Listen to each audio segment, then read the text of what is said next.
Okay, I've started streaming again. Oh, So people can potentially okay. I've potentially started see streaming us. again. Hello, everyone out there in TV land.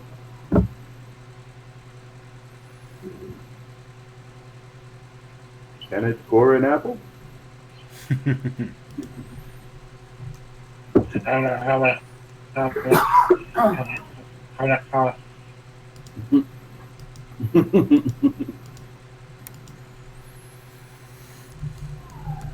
Oh, chef of the future.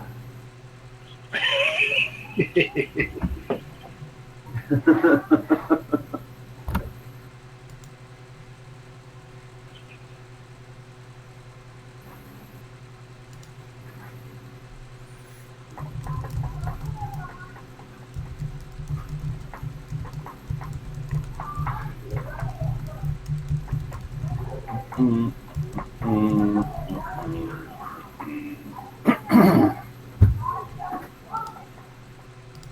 Do you hear the ruckus above me? I do. What's that ruckus? The ruckus is my wife playing. What is the name of that game? Primal, Far Cry Primal, and she doesn't know how to play, and she spends a lot of time looking at her feet, and she's constantly yelling at my children to help her and show her where she needs to go, and they're trying to help her, and she just shut up, leave me alone. So she needs help, but she doesn't want help, so she doesn't know how to handle that. So it's a good time to watch.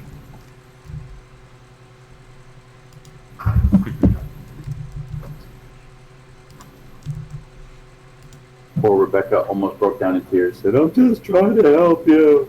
Aw. Nah, she could care less. She was fun. She was joking. She's like, "Mom, what's wrong with you?"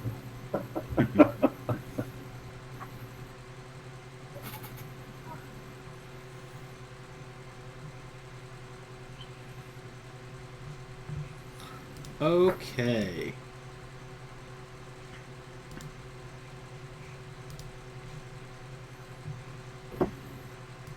Let me close my twatters. Yes, please close the talkers. Okay, so what's the last thing you guys remember? We cleared a room with I think it was more goblin type people. One door led back to the original spot we entered in on this level of this adventure, Yeah, yeah. and another door was leading to a small room with another door, which is where we stopped there. So we either could have gone back in and checked out the north, or check out the door where I left Jeva. Yeah, because Zava's still up there. Yeah, I left him there purposely. Like, okay, he's here and there. That's where we.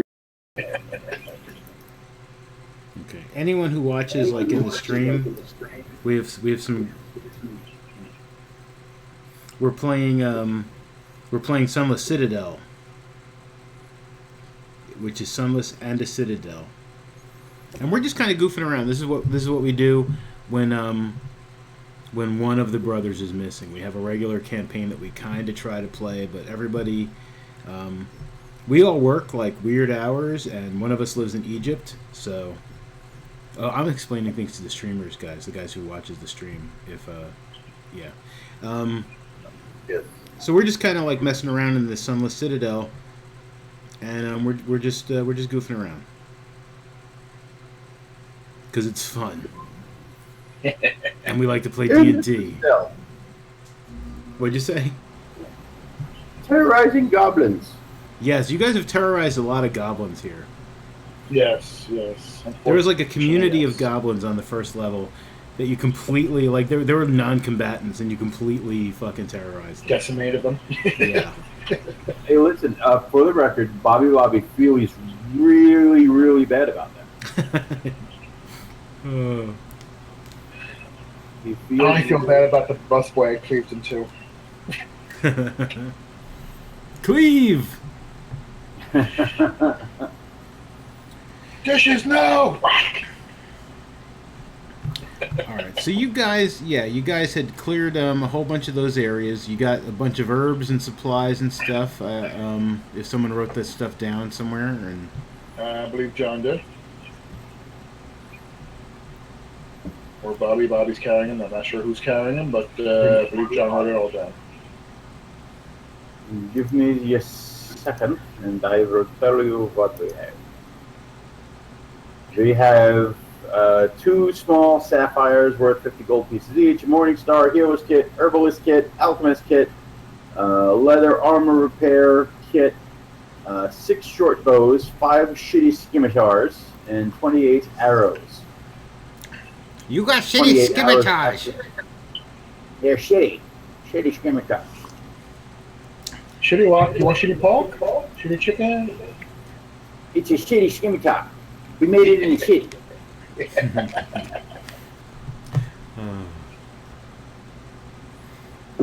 Okay. Alright, so what do you guys want to do? You had the cavern to the north where you guys first came in, that you came back out at, and you got where Zeva is.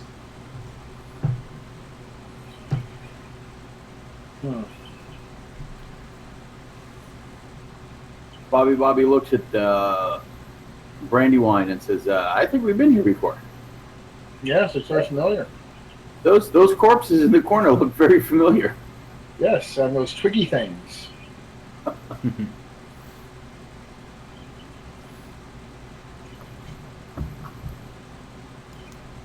I would almost remember which way we didn't go if we didn't play this like 3 months ago.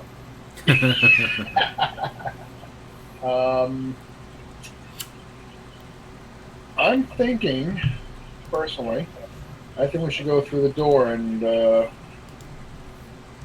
I think whatever came out of that hole in the wall, pretty much just came out. There's probably nothing else in there. If you just want to do a quick check, we can. Not like we have to go far. Where is that, to the south? No, to the north. To the north? Yeah, where Bobby and Brandywine are. That hole in the wall. That we didn't get into. Oh, we never went up in here? We never went up and never went south. And we basically made a big circle back into this area. I see. Well, this hole in the wall looks spooky. I think we should go through it. All right. And maybe we should split up. No, that's how he gets you. The twigs are going to come at you. They're all gonna laugh at you! No!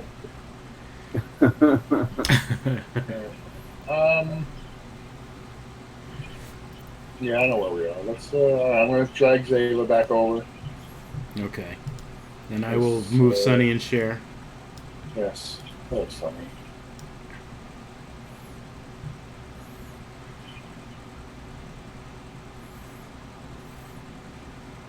Okay, Bobby, and Snitchell are slowly going in.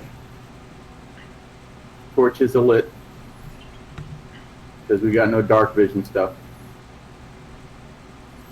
Okay.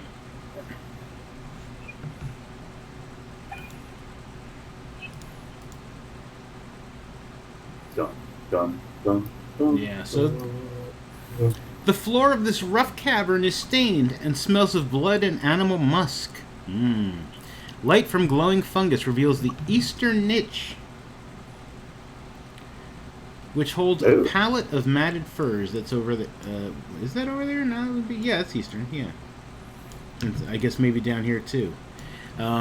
Which holds a pallet of matted furs, a wide wooden board on which a variety of weapons are affixed, and a great cloak of patchy black fur hung on a slender pole. On the edge of the niche are 2 large nests made of hair, dry fungus, and refuse.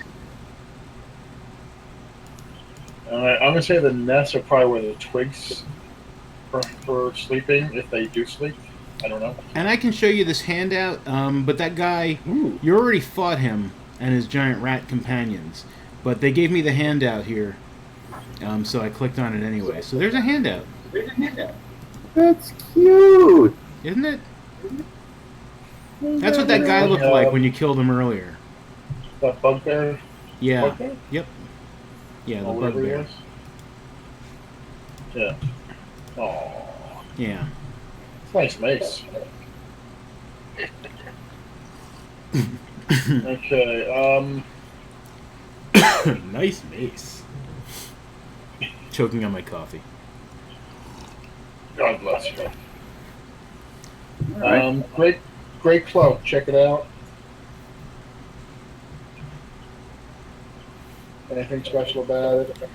No, it just appears to be a cloak. Yeah.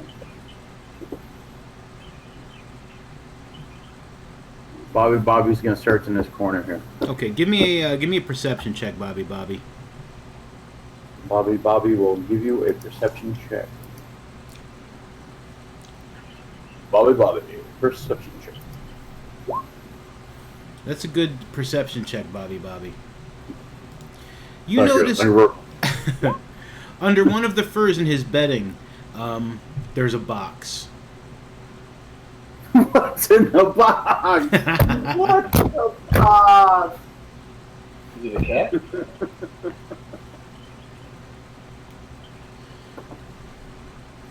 And there's also those weapons on that weapon rack. Well, let's see. I'm going to consider Bobby not being too bright, so he's just going to try to go ahead and open the box. Yeah, the box opens with no problems. It contains 241 silver pieces and 54 gold pieces. What? Yeah. Or, that's what you estimate anyway. I'm sure you're not taking the time to count each one right now, but what the hell. 1, 2, 3. How much was it again? It was 241 silver and 54 gold.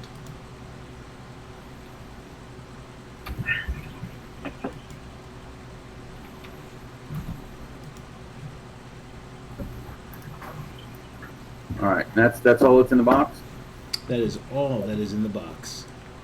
Is it a pretty box? Yeah, it's pretty. It's Box. It's got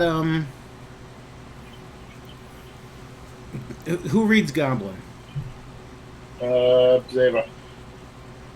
All right, there's a picture engraved on it, like crudely engraved. It's a nice box, but crudely engraved on the lid is like a rat. It looks like it's smiling and sitting. And Zeva, when you read the inscription on the box, it says, "Good rat treats."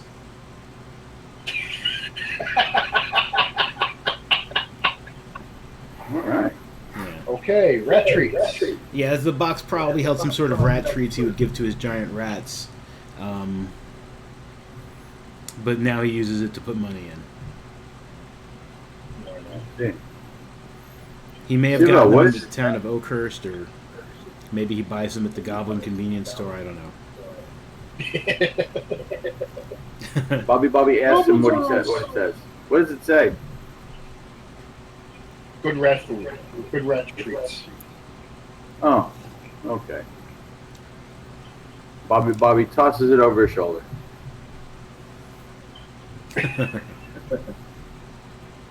There. I keep the money, of course. Put that, Of course. The party pool.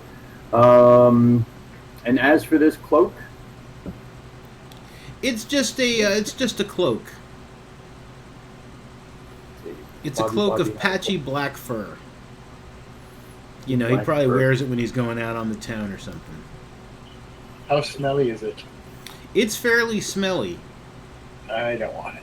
I mean, it might be kind of cool once it's cleaned up a little. Like maybe some Yeah. prestidigitation, if someone's got that, would probably make it a cool cloak to wear. Oblip might have it. I have to check. Anyway, speaking of Oblip, he's taking a look down this little crevice. Okay. Since he's probably the smallest one in the group, and it's probably the only one that can fit down, it looks like. Do you see anything of an interest? Yeah, it's a crude tunnel leading away, angling west and downwards.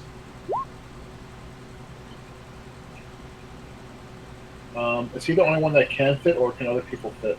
Other people could squeeze through, but I mean, it would be really slow going. Right. And Right, it I'm seems just gonna like go up it's to this. slanted down, like after a few feet, it really starts sloping downwards. Right. Right. We go to this corner. Another little gander. Do I see anything more of interest? No, no, just more angling downwards and more tight squeeze. Snitchel takes the black fur cloak and prestidigitations it, Okay. and he puts it on. Okay. Yeah, so Snitchel is now wearing a cool black cloak. Maybe dragon features. Oh, and Fur light even. I know it's been forever since we played this. Well, not really. We played this last week, but before that, it had been forever. Don't forget that Snitchel does have that whistle. Oh yeah. The undead whistle. Yeah, and you guys have like rested long enough that he could potentially use it again. Oh yeah. I'm not saying you should, but I just wanted to remind you that it was there because I know it had been so long since we Yes, played. we had that little dude hanging out with us for a while. Yeah, That little undead dude. yeah. You zombie bastard. And is it in your? I might have. It's in everybody's journal. So if you look in your journal, you'll see what it does and stuff.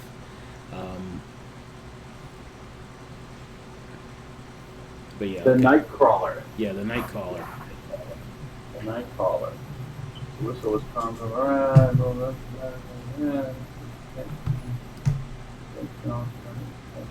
Alright, so who's dead around us here? Is that Bugbear dead? Like still in the other room there? Yeah, he's still in the other room. He's dead. So are his rats. Stacked neatly in the corner where I put them to clear them from the carnage. Hey, Siva, Yeah. we want an undead bugbear hanging out with us? Open doors for us? That might not be a bad idea. Kind of don't like it, but he is a horrible shield, so to speak. We're gonna have an undead bugbear. Okay. And my alignment is got it good, so I really see no problem with it. So, Alright. Well, Snitchel is walking up to the dead old bugbear there. I think Body might have a bigger problem with it than I do.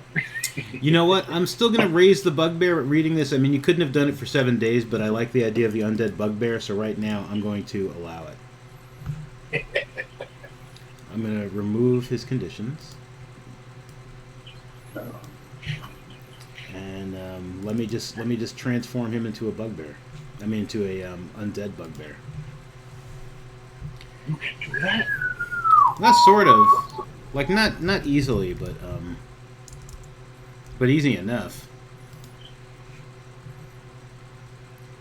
Easy breezy, lemon squeezy. Yeah.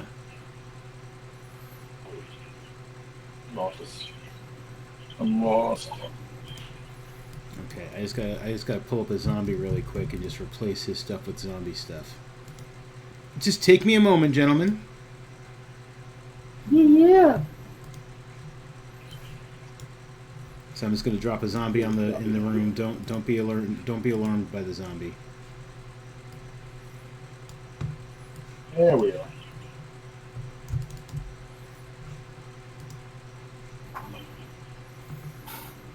Zombie bugbear under my power.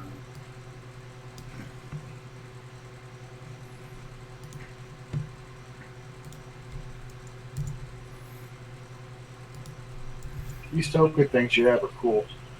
Yeah, so he gets up and he's like, and he looks at Snitchel and he's like, "Daddy."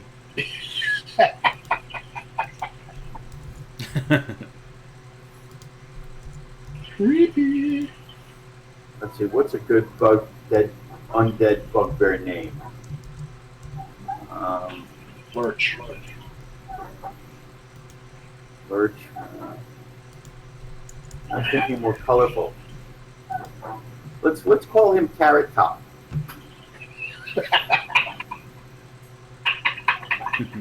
Works for me. Come on, Carrot Top. Carrot Top.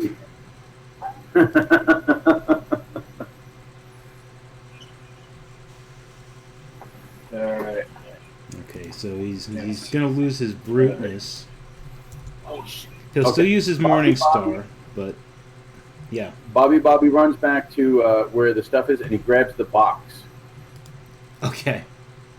And he puts any sort of miscellaneous dumb trinkets left over from all the bodies that were in this room, and he puts it in the box and gives it to Carrot Top. Okay. I like. I mean, it was his box. Yeah. So now Carrot Top has a bunch of useless junk in his box.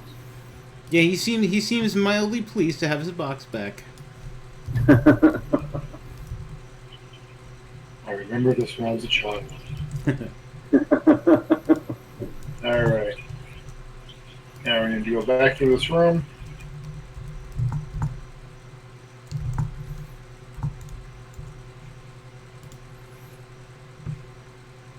Okay, his name is now Carrot Top the Bugbear Zombie. Yay! Oh, and I've also got to reduce his AC.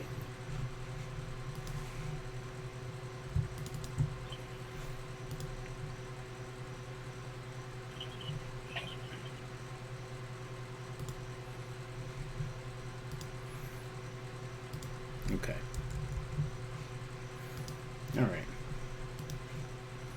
All right, so now he's going to be following you as well. Sonny and Cher looks at what you've done, and he just he just shakes his head at Snitchell. Ugh. Cannon fodder. Okay.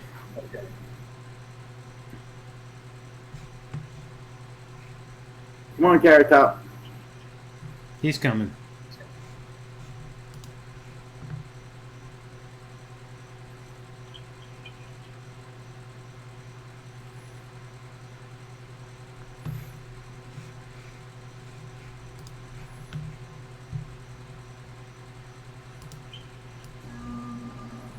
All right, so you guys are back in the in that area where all the weird shit was going on.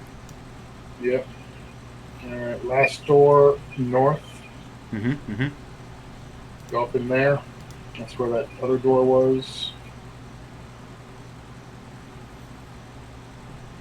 Yeah.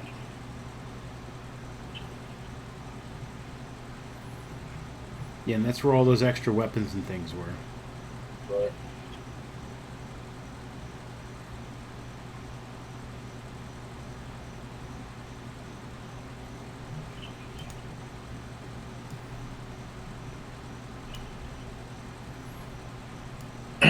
Okay. Who's missing? Rio. Zombie and Cher. Zombie and Carrot Top. Carrot Top and Cher. Yeah, they're coming. Here's Sonny and Cher is in the room now, and here's Carrot Top. Okay. All right. Let's open that door. You want, John? You want Carrot Top to do it, or just do Oh, it? hell yeah! Well, I'm gonna. Snitchell is gonna check the door first to see if it's unlocked and open. Okay. Give me an investigation check.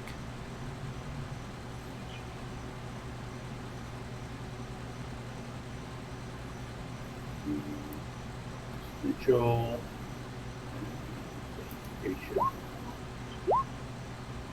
You're pretty sure it's a door. All right. You're like, yeah, it's a door, all right. It's a door. Door.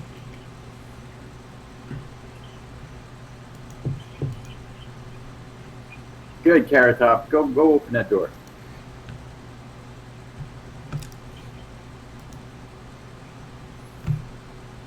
All right, Carrot Top goes over to the door. And he opens it.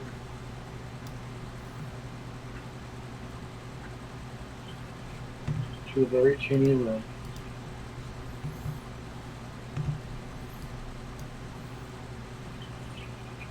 We'll go in. It's a small 10 by 10 room. There's another door. What's in that room, Carrot Top?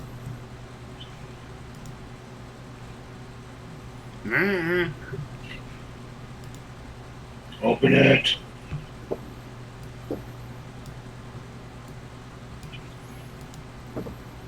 You want Carrot Top to open the other door? Yeah. Okay. Central's gonna stand. Carrot Top goes over and clumsily opens up the door. And it opens into this larger area here.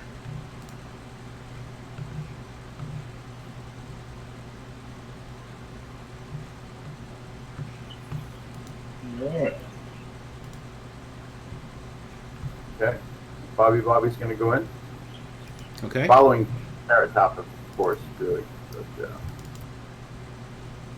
Stitchel too. Stitchel's gonna stay like right behind Carrot Top. Okay. Give me a second. While I get up to no good here.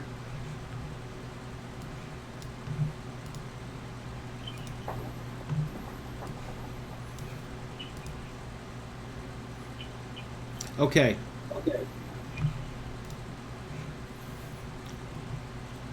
So you guys get up into that area, and you wanted... Oh, let me grab Sonny and Cher. Sonny and Cher comes in as well. And so does... what's his name? Carrot Top. Carrot Top.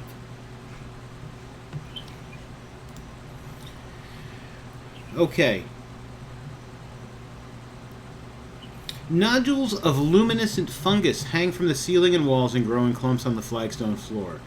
The light vaguely illuminates portions of carvings on the stone walls that aren't covered with the fungus. The carvings depict dragons in various stages of raining fire down upon terrified people. There's soil and compost covering half of the chamber's floor, which allows a variety of feeble plants to grow.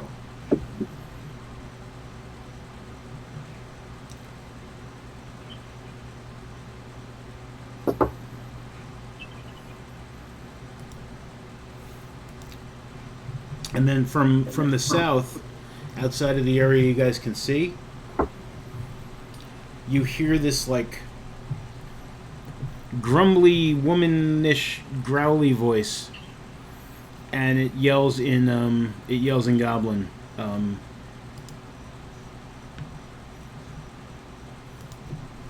don't remember. Did I put the languages script in here? I don't remember.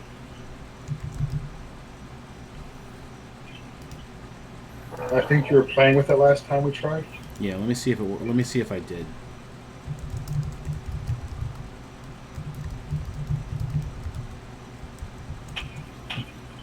No. So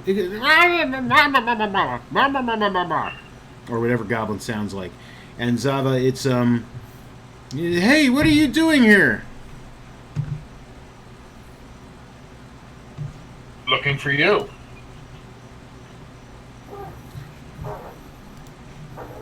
Well, Actually, who are we looking for?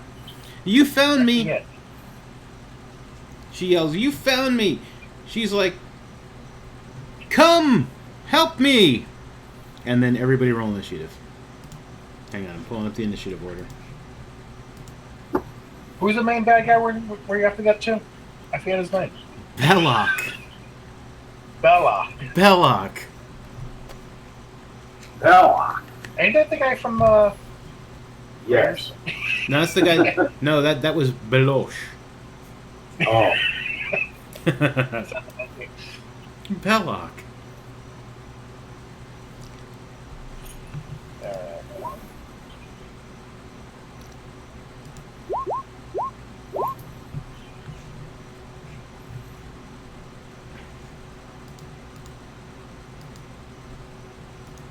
Friendly one. No. No. That was Obelisk.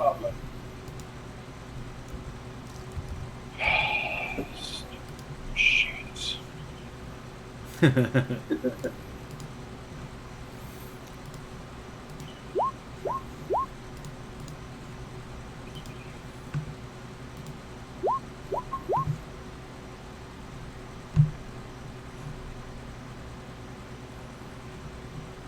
Oh, I'm sorry. Oh, I'm still as a bugbear gardener. But did everyone? Yeah, everyone. Vote. Okay, do I have everybody on the list? Snitchel and Bobby are on the list. Zava, I need Oblib, and I need to. Oh, I got to pull up Sunny and share. Obla did a 9, but he popped. I wasn't clicked on him. Okay. Let me get Sunny and share sheet. Hang on.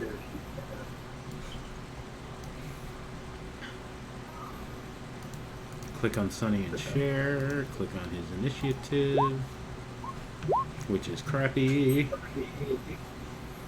Alright, so Oblib needs to go on the sheet. Was it just Oblib I was missing? And what did he roll? He rolled a 9. Okay.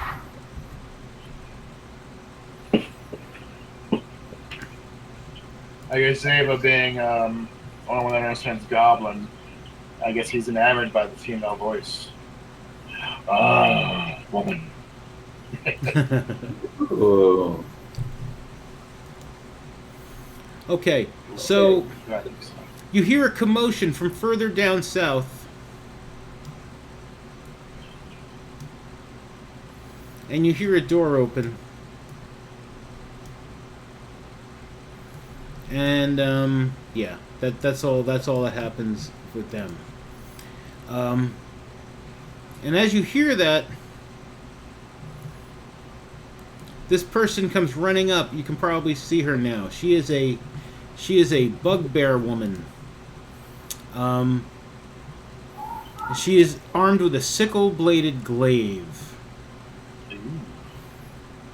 And she's just like in Goblin again. She's like, get the fuck out of my garden. And she's like waving the glaive around. That's what she does right now. And then someone else comes through the door down below. And you hear a voice in Goblin say, "Come on, boys!" And, okay. Alright, it is now Carrot Top. I didn't roll Carrot Top's initiative. Hang on. Oh, yes, I did. He's just still listed as Balsag, which was his original name. Okay, it's his turn, John. What would you like Balsag to do? Run up or start going over to this chick, the bugbear chick. Okay. And maybe she'll recognize him and get thrown off, and she'll be like, "Honey, you're home."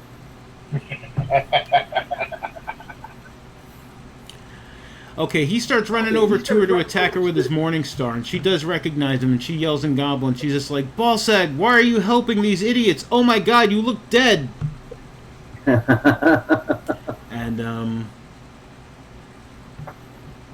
I need to pop him out here. Carrot Top, the Bugbear Zombie. Oh no, he should have showed up like that. Hang on. I'm still going to put him in the initiative order the same place. I don't know why he says... Is everybody here? Everybody is here. Why is his name still like that? I don't like it. I wanted his name to be Carrot Top, the Bugbear Zombie everywhere. Alright, doesn't matter. It doesn't matter.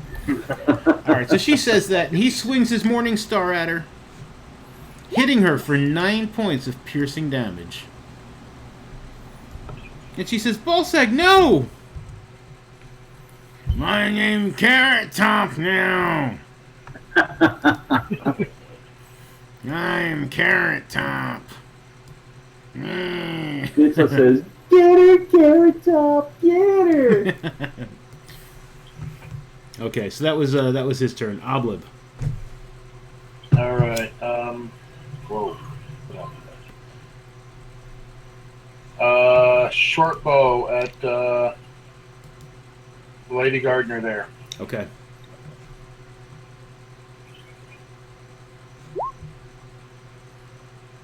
$14? A 14 misses her. All right. Ballsag, they're shooting at me.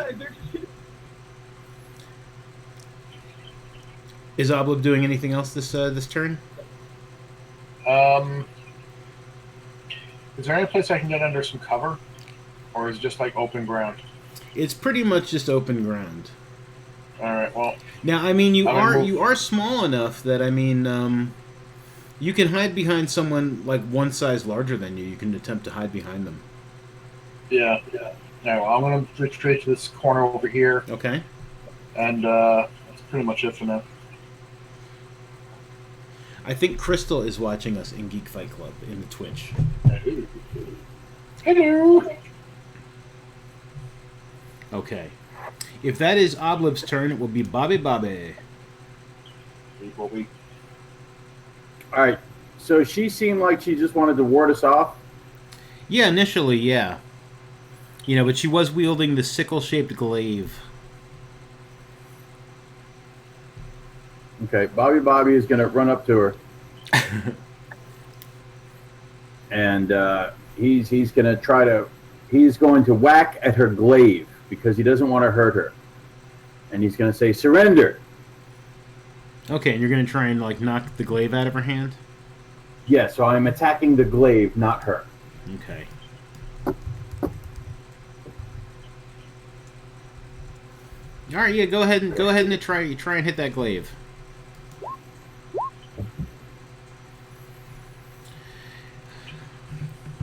Trying to disarm her. Right.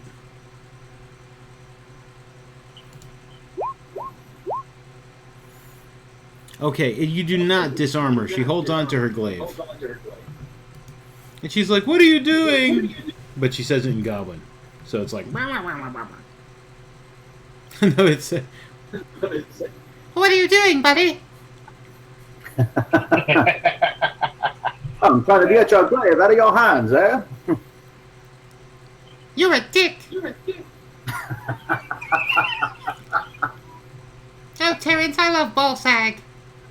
All right, is there anything else Bobby's going to do? No. Just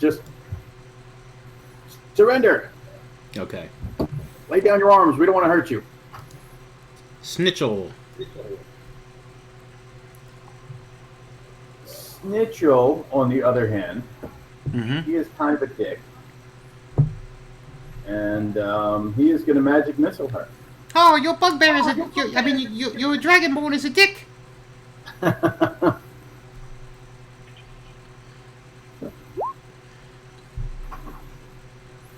Okay, she takes And, 12 points of magic missile damage. Oh!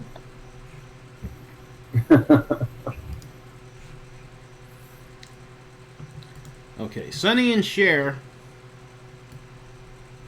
is going to run over here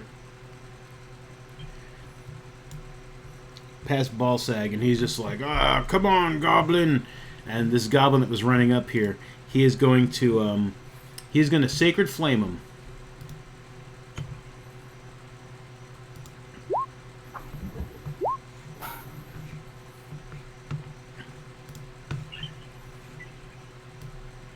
You cinched my nose. There's my chat. Okay.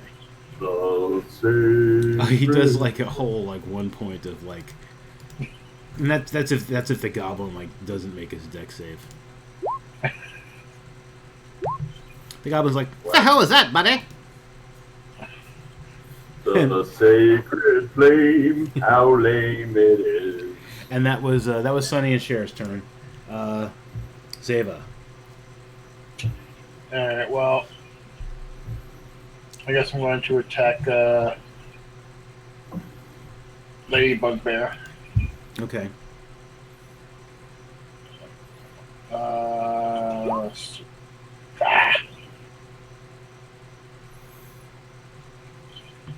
I assume that 12 missed. Yeah, you're not even close to her though, are you? Did you move up on her? Yeah, I moved up on her. Okay. Oh, wrong one. Yeah, but you did miss her. Alright. After I swing, I yell and goblin, yield. Yield! Okay.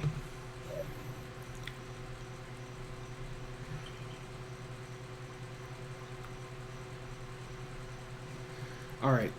Does Bobby recognize that Siva's speaking goblin? Yeah. I would say so. Okay. Uh-oh.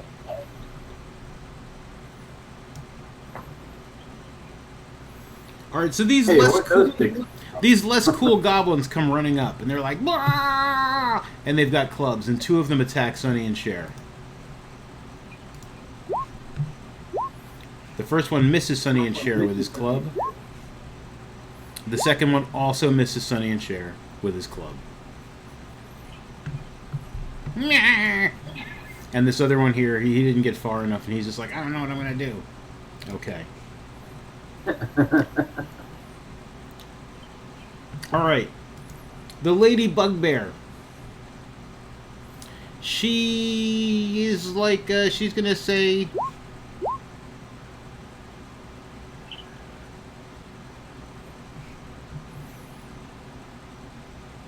She is going to disengage and step back. And she yells in Goblin to the other goblins. She says, stand down, buddies!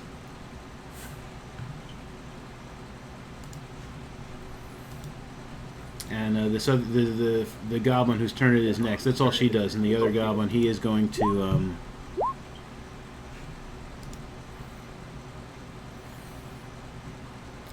he's like, nah! And he runs over and he takes a swing at... he takes a swing at Sonny and Cher. And he's just like, I hate dwarves so fucking much!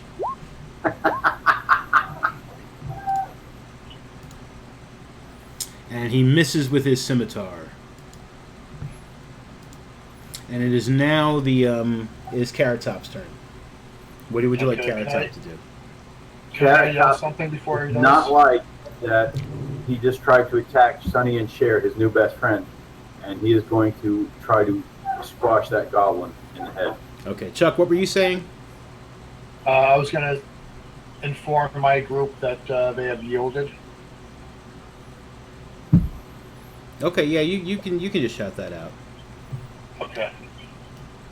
All right, they have yielded. Did you still want Sonny and Cher to attack that? I mean, you still want Carrot Top to attack that goblin? Oh fuck yeah! He just tried to hit Sonny and Cher. Okay. That's their guy. Prove a point. He misses with the Morning Star. He's like, and it drags into the ground. And it is now Oblib's turn.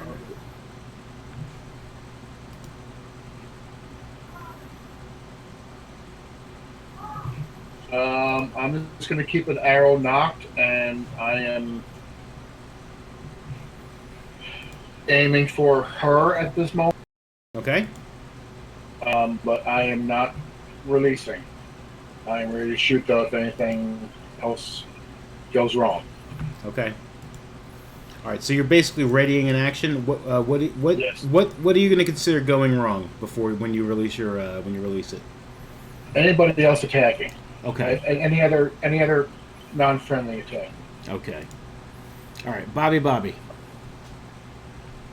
Bobby is also going to ready an action. Pretty much the same thing. And he's kind of worried that this woman Bugbear is, this is probably her dead husband. And he feels real bad about that. Aww. But he's he's gonna stay the course, and he's gonna be like, "All right, everyone, just calm the fuck down." Okay. Yes. All right. So what are you gonna do if what are you gonna do if like people don't calm down? Like do you have a like you would need to move first, and then you could like make an attack as an action if someone doesn't calm down. Right. I'm mostly focusing on the chick with the glaive, Okay. and I'm going to try to disarm her again. Okay. And that would be yeah. It is my intention to disarm. All right. So if she does something, you're gonna try and disarm her. Yes. Okay. All right. Snitchel.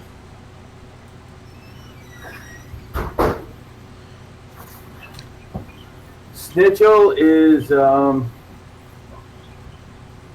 he's going to move up Mm-hmm. behind Carrot Top, Okay.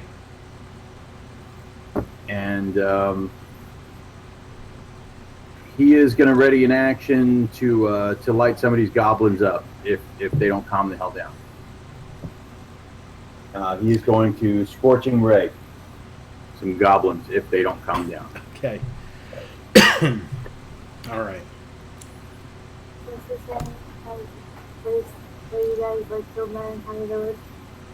Okay. Sonny and Cher is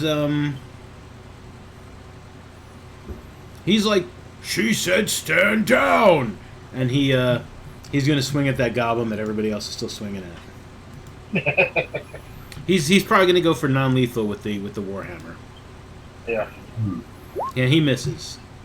He doesn't know how to swing non-lethally, so he's just like swinging it around. Ah, stand down. Zeva. Yelling goblin, drop your weapons! Okay, is that all you're doing? I am ready to swing at whoever moves. I can pretty much reach anyone on the board, so. Well, you would need to move first, and then you like Right. when they do something, you would need to. Then you could take your as a reaction, you could swing at somebody. Right.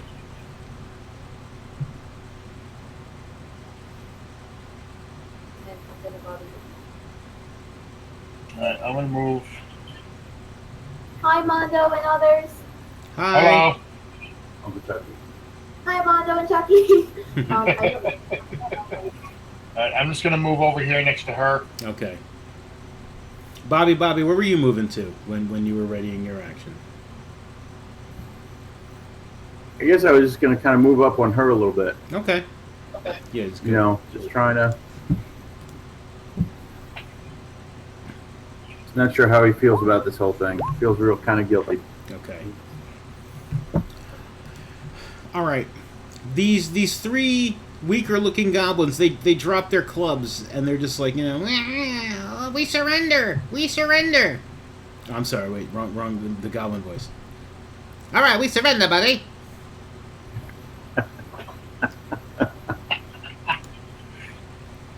Okay, and she is going to drop her glaive, and she's going to try to grapple the goblin who wasn't listening to her, and she's like yelling, "I told you to stand down! I told you to stand down, buddy!" And that was a pretty good roll, and he. Yeah, she grapples him. He is grappled, and I guess really that would be the end of the the combat unless there's something else you guys wanted to do. Like they've basically surrendered and she has dropped her glaive and she has grabbed him.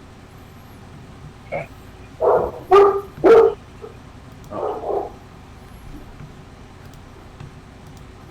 Noisy dog. Nice. Okay.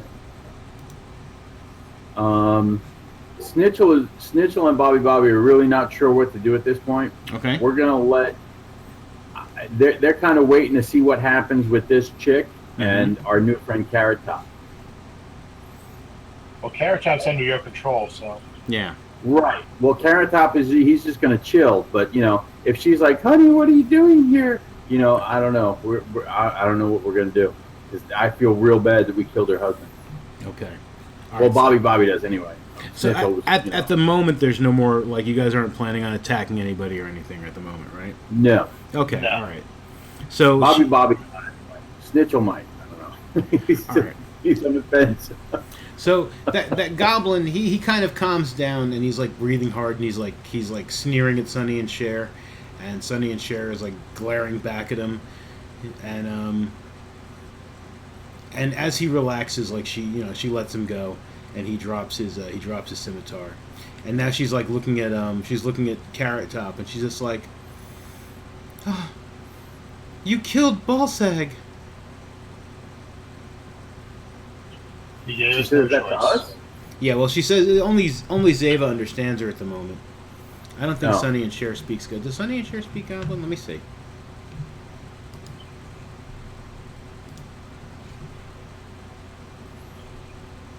He does not. Okay, so only Zeva understands, and she says, and she's like, "You killed Ballsag." He gave us no choice. Oh, I'm sure he didn't. He was kind of crazy, buddy. Look at the antlers on his head. He's nuts. But still, he was a friend of mine. We are sorry. I We are just, looking for other humans. I'm looking for Belloc. yeah, Belloc is in the grove. Where is the grove? It's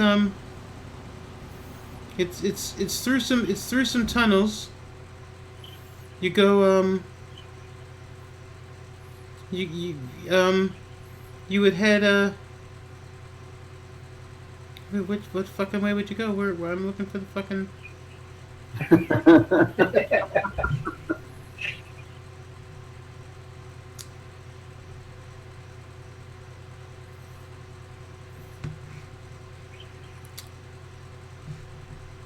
I'm looking for the fucking thing. Oh, okay, there it is. All right, yeah, all right. She's like, it's you follow the passageway to the north, and then you would head south, and then, yeah. He's there. I can't say anything about any other humans. Okay. I address the goblins. Are you from the tribe above? Yeah, sure we are, buddy. That hobgoblin is gone. Your shaman is now in control. Oh, the hobgoblin's gone, friend. Yes, he's been removed. Does that mean that Does that mean that the lady's in charge? Yes. You didn't kill her or nothing, did you? No. No, that's good to know. She has granted a safe passage as we return.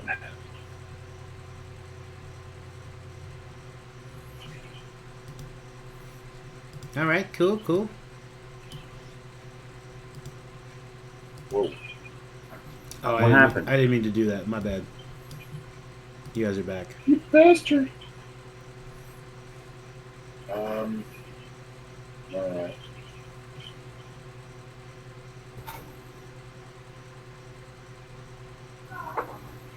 Back to the bugbear. Do you serve Belloc, or did you serve the hobgoblin? We all serve Belloc. He is strong and mighty, and so we really don't have much of a choice. He came and he was like, "Yo, you will serve me now," and we were like, "Okay, buddy." He was like, "Watch what I do if you don't serve me," and we were like, "Oh no." Do you want to leave here? Well, then we kind of live here. If we remove Belloc, we will have safe passes as we return, yes? You won't have no trouble from me. You're definitely a stronger force than I am, and yeah, so, yeah, no, we don't want no trouble, buddy. All right. All right. I relay this information to the rest of my group We have no fight with you, that guy. that the goblins are part of the tribe up top, and the bugbear has agreed to give a safe passage back through, and apparently we need to go north. Bobby says, "I'm not your guy, friend." I'm not your friend, buddy. I'm not your buddy guy. I'm not your guy, friend.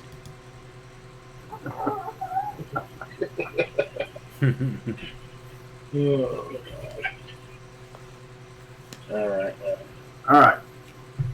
We're gonna all walk away. We're gonna go to this book. Bobby points that door in the north. You gotta go that way. Because I know she can't understand me, or if she doesn't understand me, she's not letting on because she keeps talking goblin. She when you point to the door, she does nod. Okay. Bobby asks Shiva if is there anything between Belog and here that we should know about that's going to give us some trouble? I asked the bugbear. Are there any others we will encounter? Probably. I mean, he does have other goblins working for him. I don't go up that way, so I don't know how many, but I mean, I do see them come and go. More goblins, probably. Will they listen to her? I don't know. It depends how close they are to Belloc. Like I said, Belloc is pretty strong. We're all pretty scared of Belloc. If Belloc is nearby, they're probably more afraid of him than they would be of you. I was pretty afraid of you because, but if Belloc was here, let me tell you, if he said, listen, you fucking go kill those guys or I will turn you into a fucking fire snake, I probably would have done it. You know, but I also would have had his back, I suppose, so. No.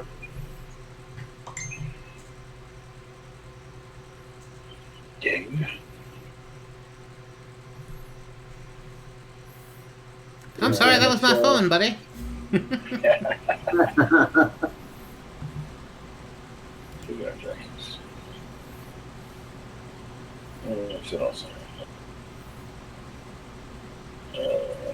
All right. Well, I guess she can go back to her gardening, and we're going to go north, or whatever she does down here. And Bobby's going to back off a little bit. So. Okay, hang on a second. My system's freezing. I'm telling it to do so many things. It's like, I have so many windows open, buddy. And I'm like, I'm not your buddy, computer. And it's like, I'm not your computer, guy. And I'm like, yes, you are. I hate that.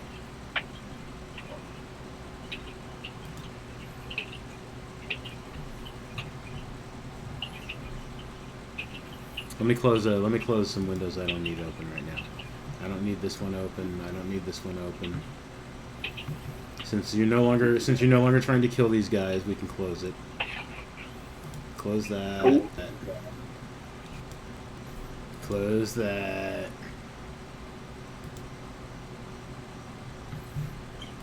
And we'll leave this open because that's Carrot Top. You guys might need him again soon. Yep. He's opening doors.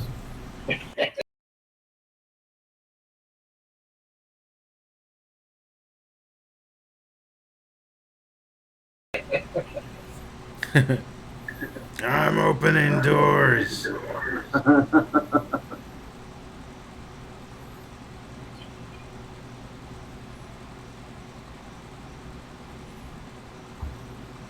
him a little bellhop cap. Bellhop cap. All right, let me. Where is he? All right. There he is. You take care of that. I'll be right back, okay? Okay.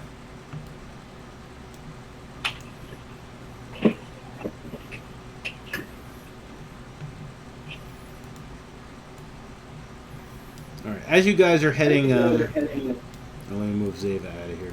As you guys start heading towards the door, they sulk along to the south, Yeah. all sulky. All right. So you're at that door.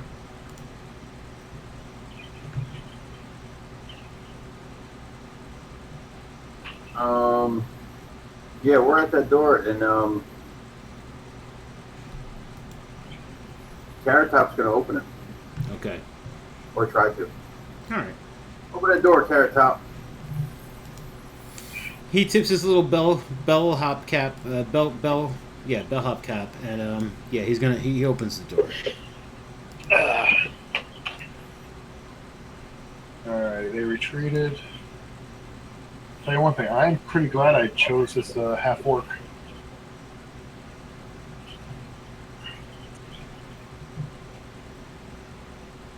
Comes in handy in a pinch.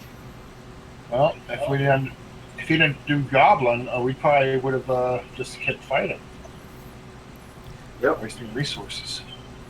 Crystal said hello back to whoever it was said hi when I said that she was listening.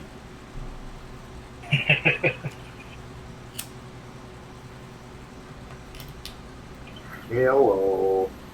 Hello. Alright.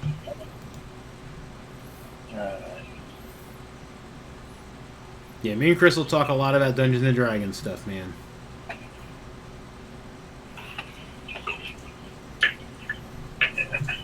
Yeah, me and her played a little bit in Okinawa.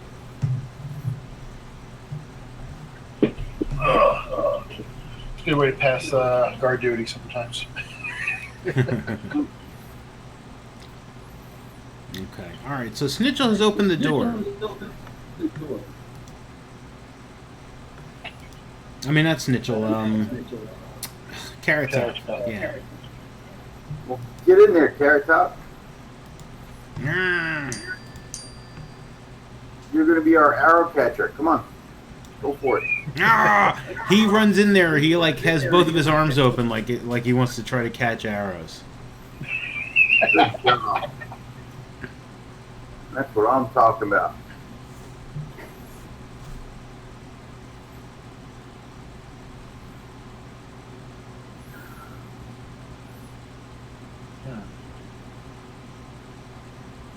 Two doors.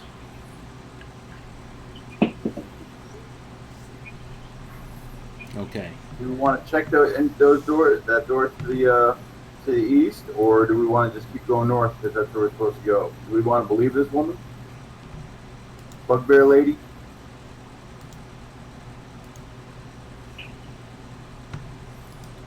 While you're thinking, Just check. What? I was gonna say while you're thinking about that, this room is just like the last one. There's luminescent mist blurring the edges of the chamber. There's nodules of glowing fungus and stuff. There's yeah. There's dragon carvings on the wall. Various stages of raining fire down upon terrified people. There's soil and compost over the floor. Yeah. And there's a gardening, there's a bench with gardening implements and a little wheelbarrow and stuff. And yeah, that's what you guys see there. Let me adjust the map for the people at home. And then I will bring Sonny and Cher back up in there. Alright.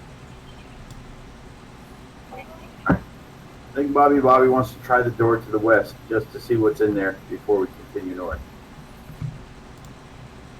Sounds good. Ding. Okay. Hang on a second, guys. Angie just came. She's bringing me some chili. She was making chili.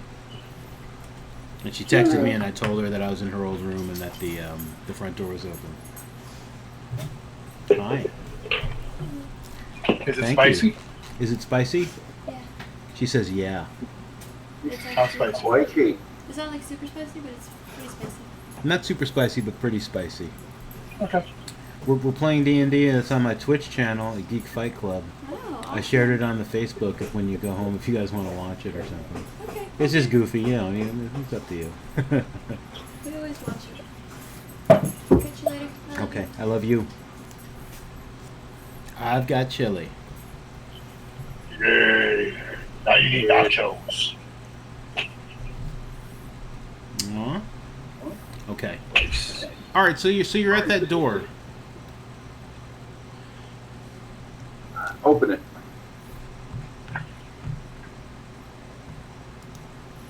Okay, Bobby opens the door.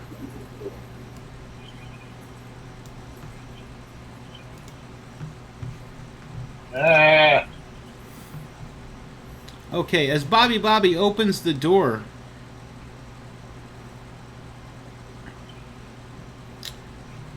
see the notes here are not the best, but that's okay.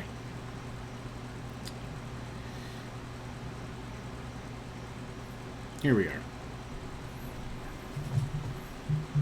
See, this is one of the problems with, like, you know, playing like so far apart in time, is like I occasionally, you know, forget where my notes is. All right, but there are some skeletons and one of those twiggy things, and the skeletons they're digging. They're like, you know, they're clearing out some scorched plants and stuff. They're just like, you know, they're not paying attention to you at the moment once you open the door. But the twiggy thing looks at you and it's like whatever twiggy things sound like, and he starts running at the door. And once again, let's roll some initiative. And that was the noise he made. That's the new twig blight noise. That's what they sound like. it's so crazy. All right. All right. I was just gonna wave hi at him like nonchalantly, but if he's gonna be like that, all right, all right.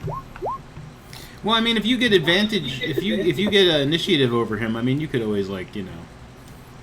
Slam the door in his face. Sure, you could do something like along those lines. Wait for the last second so he just bangs into it.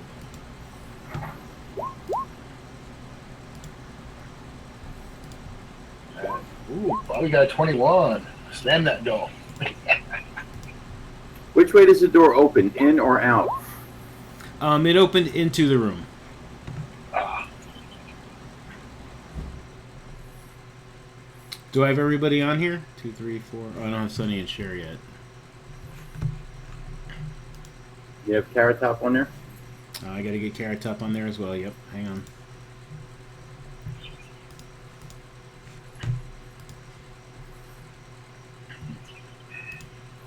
Sunny and Cher with his real shitty fucking initiative. damn dwarves. I'm slow!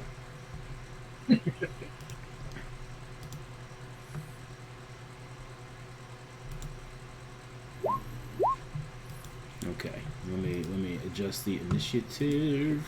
Any ties? Negative. No ties. All right, so Bobby, that's what you saw. Like, those skeletons are like clearing away burned up plants. The twig blight sees you, and he's like, "Brr, brr, brr, brr, brr, brr," and he starts like heading towards the door.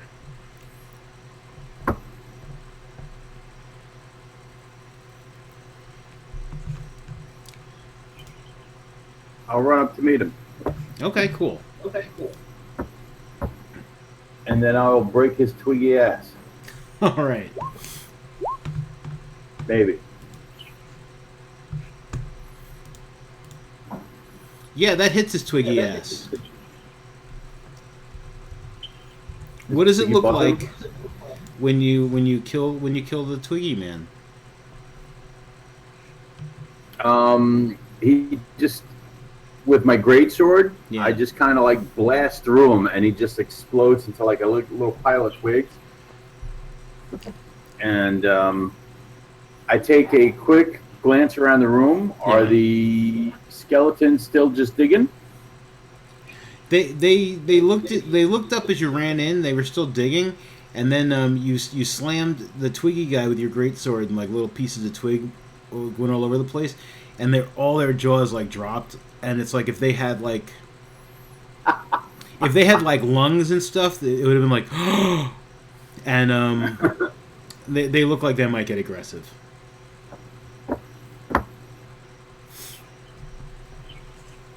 Okay. Where the hell is it?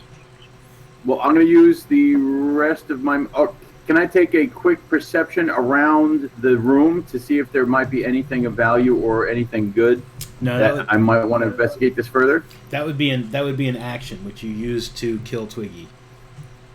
I see. All right. Well, then I am just going to assume there's nothing else in here, and I'm going to use the rest of my action, chance an opportunity attack. Okay. And run out and close the door behind me. Yeah, that skeleton that you were right next to, he swings a shovel at you.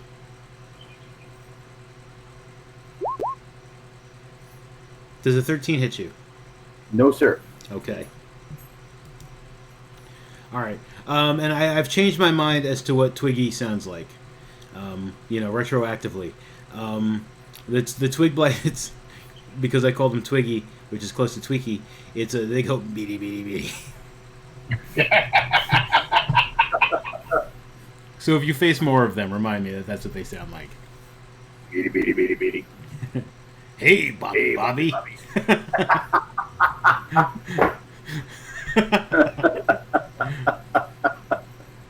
Okay, so Bobby has run out of the room. Zeva. And close the door behind him. Yeah, you can close the door behind you. That's fine. Okay. Zeva. Okay, well, since I spied a couple undead and he just shut the door, I'm going to, well, they have to see me, but I'm going to step in front of the door and have my holy symbol ready, and as soon as they open the door, I am going to start turning. Okay. Alright. Sonny Anshare runs up here and he's just like, What happened? What happened?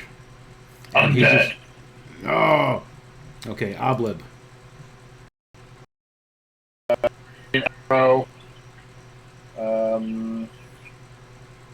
I should be able to shoot around my friendlies if need be. Yes? Yeah, just don't roll a 1. Yeah, that would be bad. All the ones are bad. Okay. I should have closed the door back up, but that's all right. Okay. They open the door. And Zeva, you can go. That was your trigger, so you can attempt to turn them before they take their action. What the hell is that? Wisdom?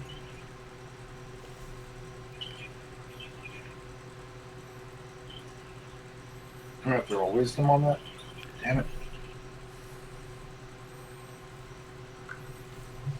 Yeah, so you're turning. So yeah, what do they have to what do they have to beat? I have no idea. I have 12. Hang on. Let me look at your. I did not open my player's handbook. Stupid shark is stupid. Oh, the turn undead's not in your thing. Your channel. Okay, hang on. I didn't see it. It should be the same as your spell DC. I'm pretty sure. All right.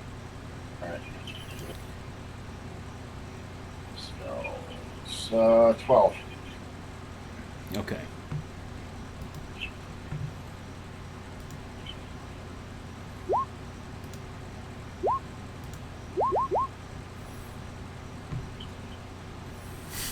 Okay, 2 of them.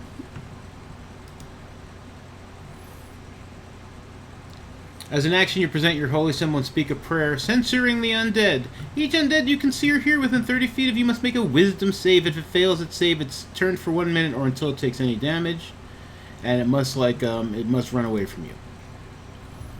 So, all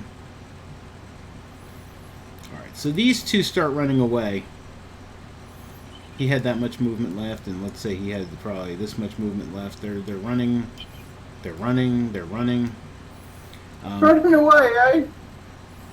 This guy's not running, and he sees you holding up your holy symbol, and he's like, "Ah!" Even though he has no lungs, and he swings a shovel at you. I don't think a 15 hits David, does it? I'm gonna say no, but let me get back to the front. It doesn't. Yeah, your armor class should be 16 when I pull it up. Yeah. Yeah, Alright. 16. Good. What kind of armor are you wearing?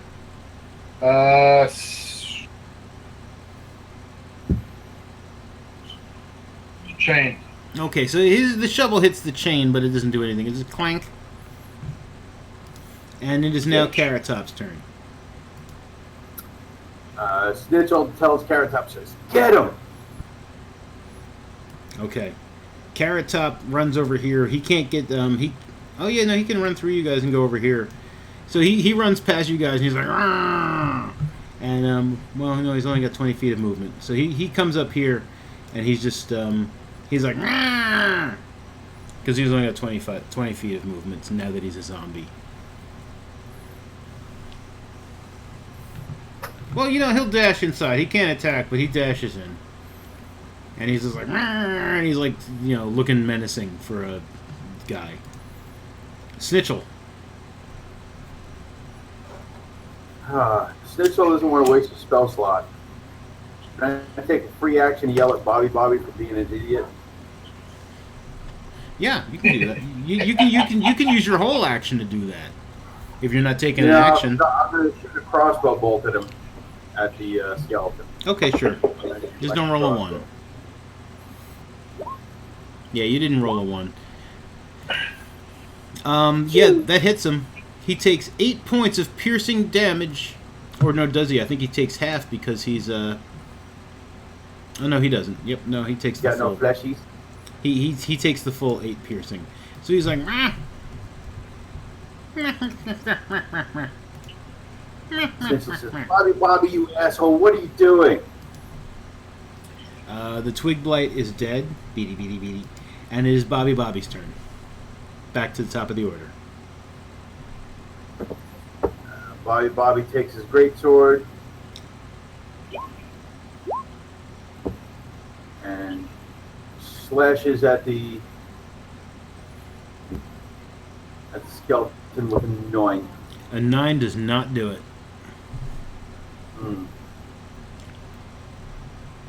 And he yells back at Snitchel, "I don't know!" Okay, Zeva. Yeah, I guess I'm going to great sword the skeleton in front of me. Okay.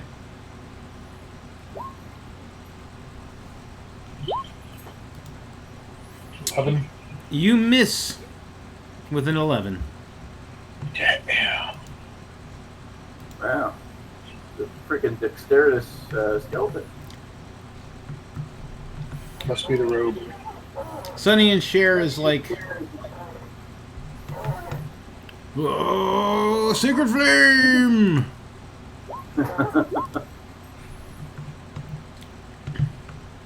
And the skeleton must make a dex save. He does not make it. He takes 6 points of radiant damage. His eye sockets like glow with holy light as he just crumbles to the floor and like all of his bones just like kind of fall apart. Yeah. He did. Oblib.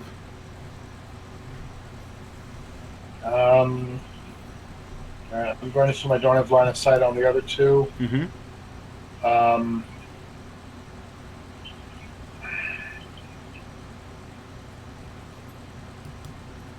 I'm just going to stay stationary. Actually, no, I'm going to move up. And I'm just going to move up. Okay. Arrow still knocked, but yeah.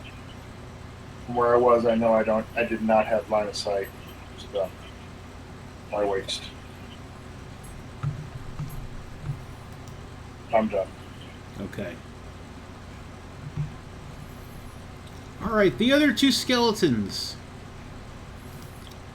is now their turn, and They run all the way this way, like fearing for their lives. They're like, no.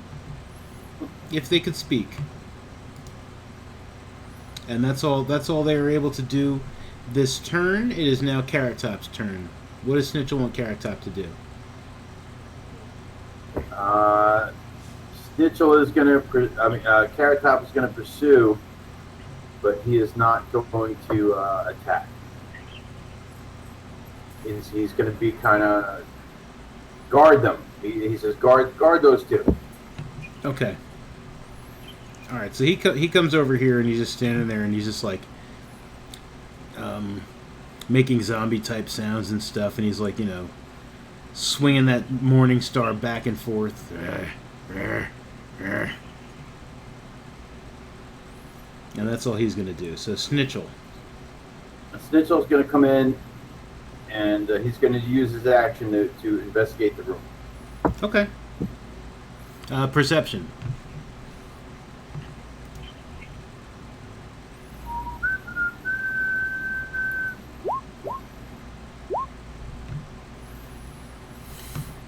Okay, all you really get from the room is like, you see the burnt plants and stuff. There's like little pieces of twig all over the place. There's a dead skeleton near the door, and two skeletons like kind of walking into the wall, like, you know, frantically walking into the wall. Any other doors, windows, portals that I could see? Nothing. Just None, all. yeah, none that you can see.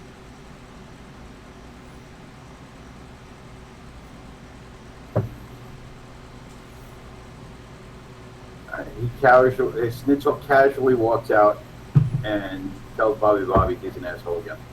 Okay.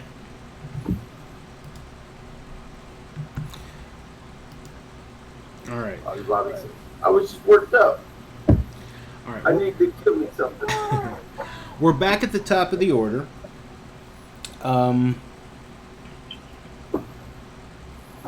What would you guys like to do? Bobby wants to try to go back in and search the room while these guys are still being turned. Okay, Bobby can go in and do a perception check.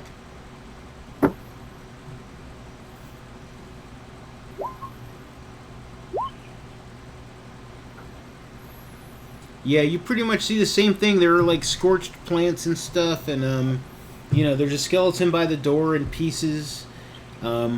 It's like, what if Obi-Wan's robe still had bones in it after Darth Vader cut him down? And the two skeletons are against the walls, pieces of twig that you left all over the place. You made a mess. And there's a undead bugbear, like, menacingly swinging his Morning Star back and forth. All right. Bobby leaves. Okay. Well, you know, that last encounter we had, you know, I got all worked up. I thought I was going to kill something, but I couldn't. So, you know, I wanted to kill something. Let's go.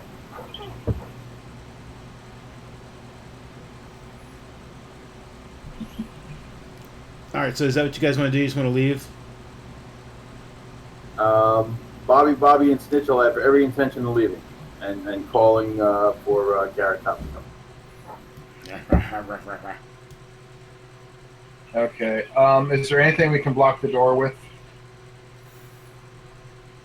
If anyone has a like shovel. a spike or a python, yeah, you could probably even grab the shovel and try to use it to block the door. All right. I mean, the door opens into the room, so but Yeah. I mean, yeah. Can we prop the handle of the shovel through the handle of the door or something? Sure, yeah. That's Or fine. something. Yeah. All right. Yeah. Oh. All right. Then we lock. All right. Let's seal off the room Okay. and. As long as they can't come menace us, they can just keep running through the wall for all I care. Okay. Mondo, what's this right here? That is a table. or- Yeah, it's a table with like gardening tools and stuff on it. And that's just a regular wheelbarrow? Yeah. Can we blockade that door with that stuff? Yeah, sure, if you'd like. Absolutely. I would like to. Okay. Sounds good to me. Yeah, you guys do that. The wheelbarrow has a square wheel. It's a little hard to move. You have no idea what the fuck these people are doing. Oh God! But you're able to get it. You're able to get it there. We drag the wheelbarrow over there, or the block barrel, whatever you want to call it. Mm-hmm. You can't really call it a wheel. We blockade the door. Okay. Yeah, you've done a pretty good job blockading the door.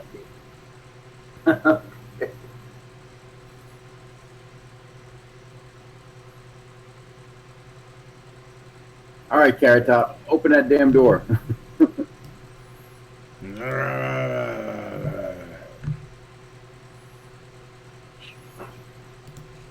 All right. Carrot Top opens the door, pushes into the room.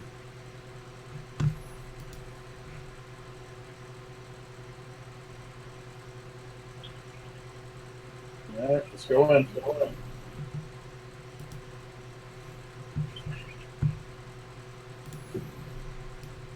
Okay, Carrot Top goes into the center of the room and he's like swinging his the same way he was doing when those skeletons were there. He's just like kind of swinging the Morning Star back and forth.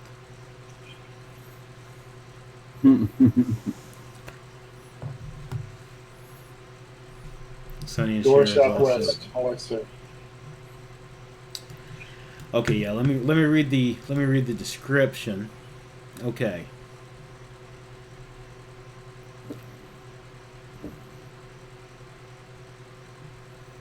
If I, you see, let me look around at this fucking thing again real quick.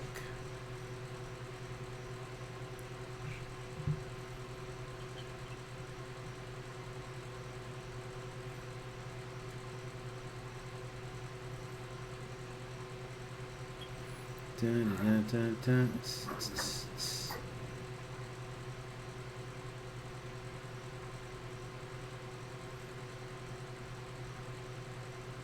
Okay, yeah, alright. So, yeah, you just see that door. I understand the map now. I understand it. I understand the map!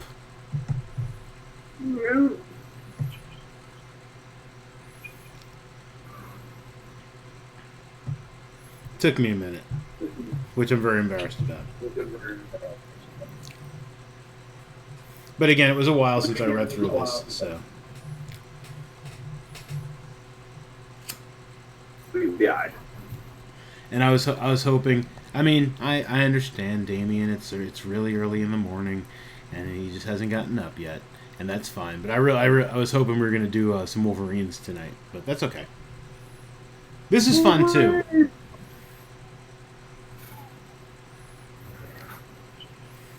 Yeah, I like Bobby and Snitchel, but I miss my guys. I know. It's my Fredo.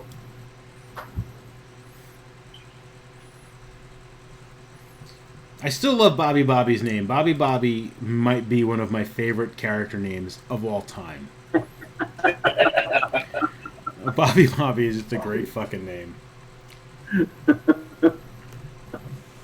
It's even better than Sunny and Cher, which I thought was like a great name. And then I was like, yeah, this dwarven cleric's name is Sunny and Cher. And you're just like, this is Bobby. And I was like, damn it, he foiled again. Sorry. No, it's all good. It's all good.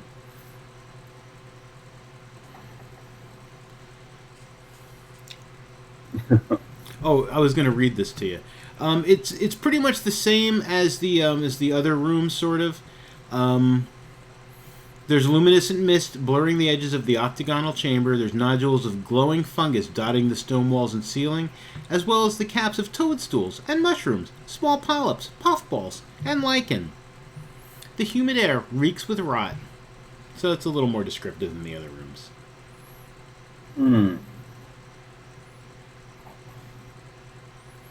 And then yeah, you guys see that door to the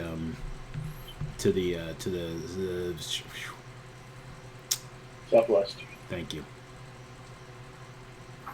All right.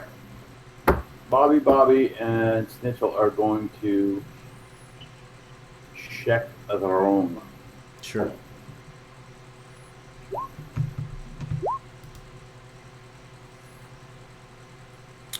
Who was Oh, okay. Um yeah, Bobby, you're able to count the number of mushrooms. There are 52 mushrooms. You do it almost like Rain Man style. You're like looking around the room. You're like, yeah, 52 mushrooms. And Snitchell, you just see the plants as well. I mean, there doesn't seem to be. Neither one of you seem to seem anything of interest in the room other than the plants. Yeah, 52 mushrooms. Yeah. I'm going to say that Snitchell got distracted by Bobby's Rain Man impression. And Yeah. that he was just, you asshole, there's nothing here. Let's go. Yeah. 75 polyps. Yeah. Yeah, that Ar- sucks. Arbitorium. Yeah. Mushrooms. Yeah. Alright. Now, since there's nothing here, let's go through this door.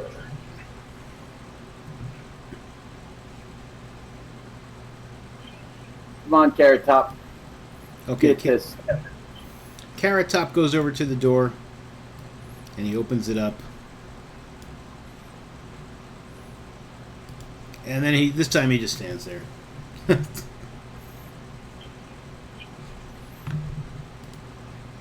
Get in there, buddy.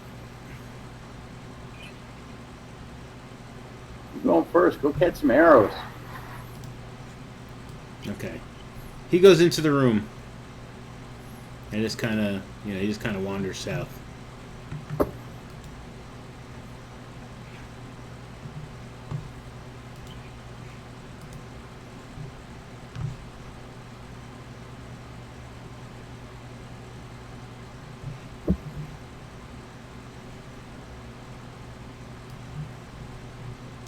There, looks like the dragon altar of some sort. Yeah. Okay. Dragon carved granite blocks line this chamber's walls and ceiling, though many are crumbled and broken, leaving stony debris on the floor. There's a huge marble statue of a rearing red dragon in the curve of the western wall. That's this guy here. The eye sockets of the dragon are empty, but a red glow lingers there, providing reddish light throughout the chamber. The radiance casts an inky shadow behind the statue's wide wings. A 5-foot diameter circular tile of dark stone is set in the floor in front of the dragon statue. Runes are carved around the circular tile's inner edge. Want to read the runes? Hey, I'm gonna. Snitchell's gonna come back here and he's gonna say, "Hey, everyone, come back to the corridor here. Everyone should come back to the corridor."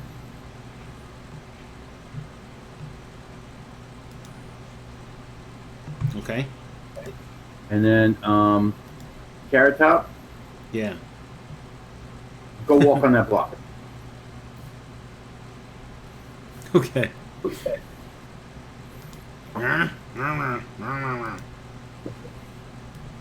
Go check it out, buddy.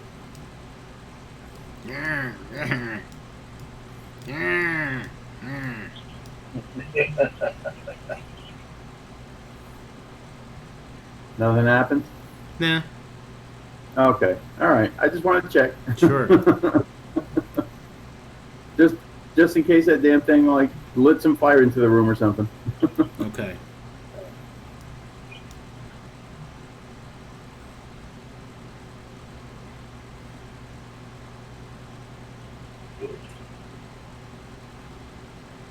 All right. Bobby's gonna come around toward the back. Uh-oh.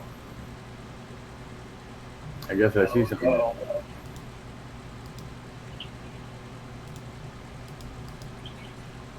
What do your human eyes see?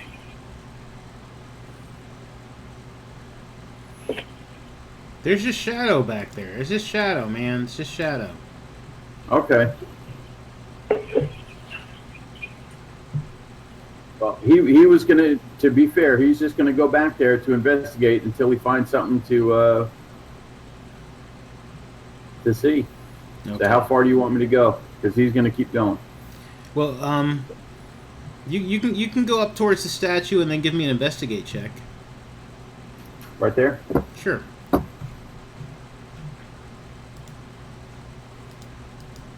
And then while you're giving me an investigate check,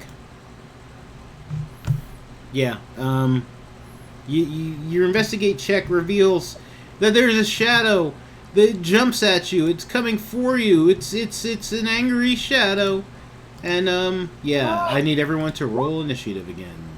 Oh.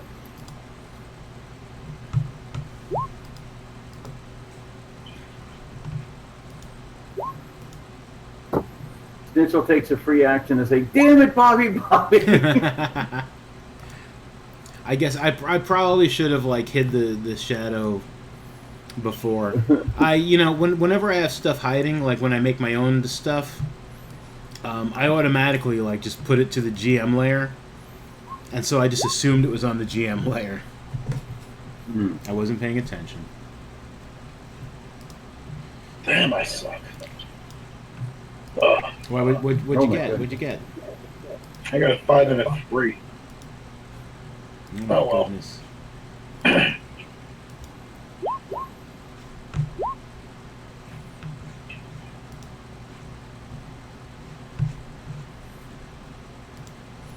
All right.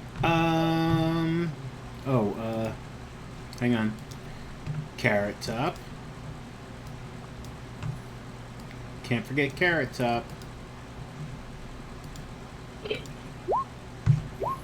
And Sonny and Cher. Show me my windows, please. I need my Sonny and Cher. Thank you. Hey. I should probably up the RAM in my computer just because, like, lately I've been asking it to do so much. I ask so much of it. Do it. Ram it.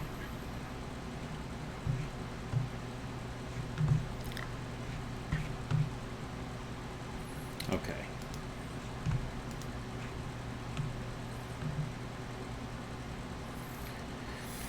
Okay. Because I've been nice in other ways, I'm going to go ahead and, even though you saw the shadow when you weren't supposed to, I'm going to go ahead and say that you are surprised by the shadow and it attacks you because I'm nice most of the other time. The shadow attacks Bobby Bobby. Does an 18 hit? Yes. Okay. You take 11 necrotic damage. Whoa. It got you pretty good. And your strength is reduced by 1.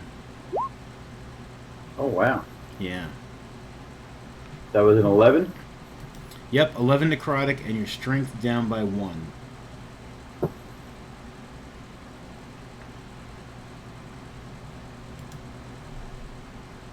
Is there some way to just kind of do that temporarily, or do I just adjust it? Just adjust it. And we'll just keep track of it, and we'll just, whenever you feel better, we can always just bump it back up. Okay. Bobby lets out a crying yell. Ew! That's a good yell. Ooh. And we'll start at the top of the order with Snitchell. Why? Sonny and Cher would have come down this far with the rest of you. Snitchell's gonna keep his distance a little bit, but he's gonna come around and say, "What the hell?" He's gonna come right here. Does he see the shadow so he can get attacked now? Being that Yeah, the Right, shadow, okay, now that it's moving around and stuff, you can see it. okay, he is going to magic missile that bitch. Okay.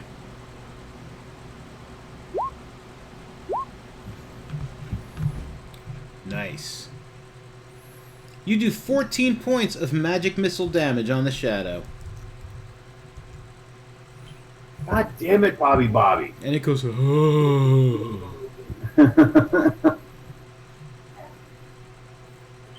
If that's the end of Snitchel's turn, it will be Carrot Top's turn. Get him, Carrot Top. Bash his brains in. Okay, Carrot Top runs over and swings his Morning Star. Nice. And he hits.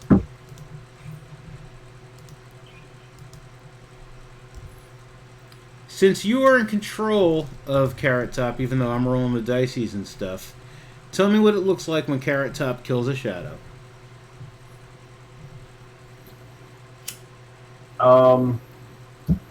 His Morning Star goes right through the shadow, dissipating him completely. Mm-hmm. And then the Morning Star hits the floor, and he expected it to be more substance. Yeah. So he just kind of like trips over his own Morning Star and kind of whacks into the wall confusedly Okay. as the shadow dissipates into nothingness. All right. Okay. That happens. All right. Yeah, the shadow appears to be dead. All right.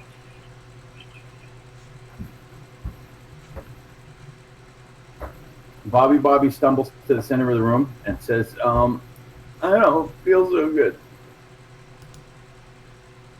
And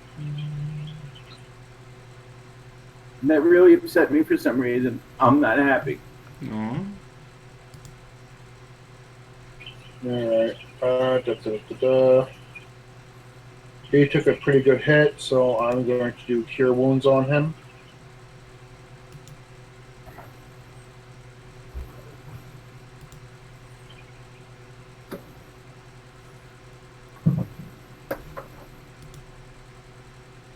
I feel weak.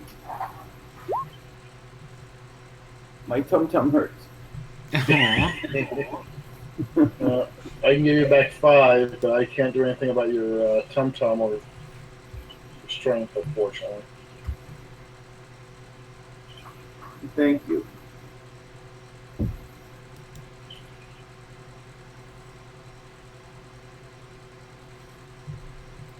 I feel cold. Does anyone have a blanket?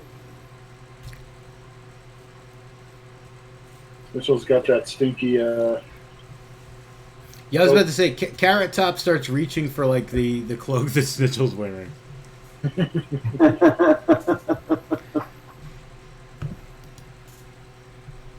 All right, yeah. Snitzel's gonna give it to Bobby. Call him an asshole. Put this on you, asshole. God, always getting into trouble. Can't help it. Just want to kill stuff, but nicely. You have to decimate evil. My tummy hurts. All right, Sonny and Cher. He walks over and he looks at the runes and he's just like, I can't read this. And he walks away. Are the runes in Draconic? Actually, they are in Draconic, yes. Snitchel can read Draconic.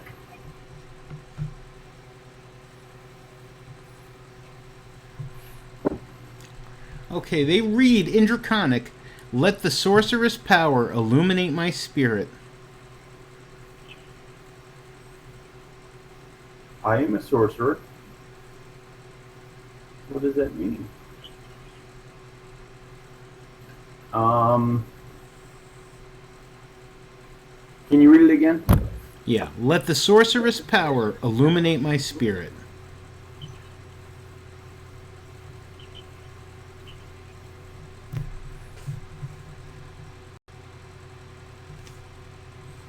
I am going to use my cantrip to cast light on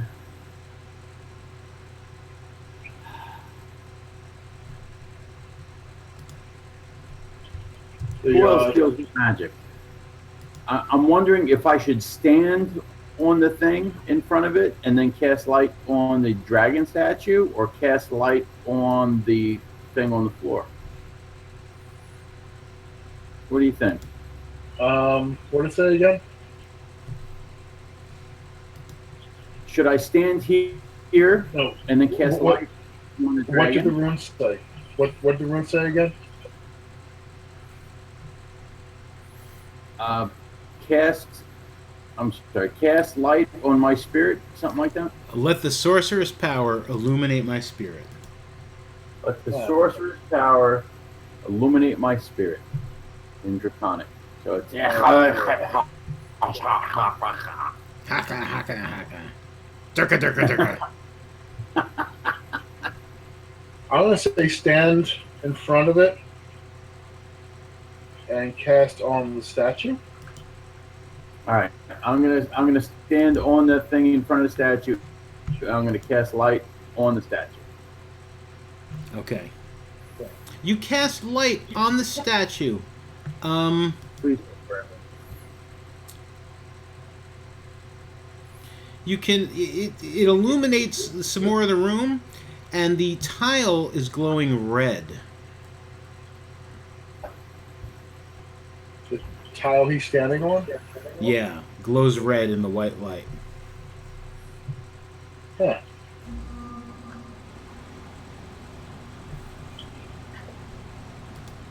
Since he's standing on, does he feel anything?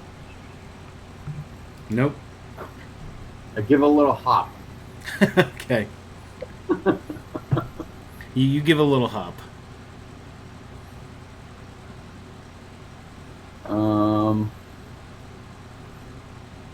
I see if it'll lift somehow, maybe. How are you trying to see that? I get down on my knees and I take something to try to see if I can pry it up somehow or something. Yeah, no, it doesn't. Maybe like a little push plate, just like. Nope, doesn't pry up. How big is the glowy red thing? As big as the statue's base? No. The statue's base is a lot bigger than it.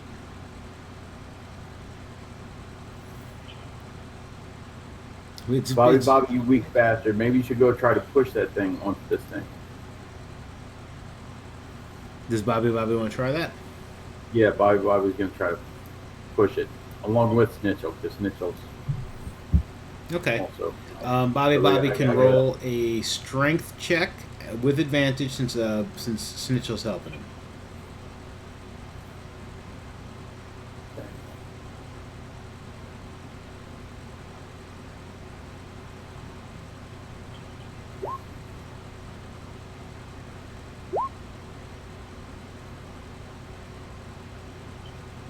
So really, Snitchell's going to push with Bobby's help. Because actually, Snitchell is actually stronger right now. Meaning that Bobby went down to 13 strength. Okay. That's all right. Yeah. All right. Well, the statue will not budge. It seems to be pretty. It seems to be pretty in there. Okay. All right. Obla wants to check out the statue. Okay. Investigation. Perception. Well, no, investigation. If you're just checking the statue, yeah, investigation. Yeah.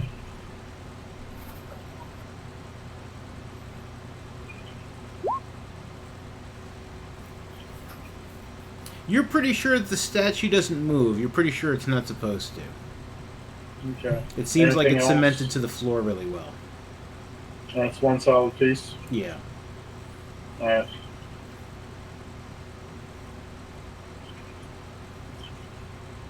Huh.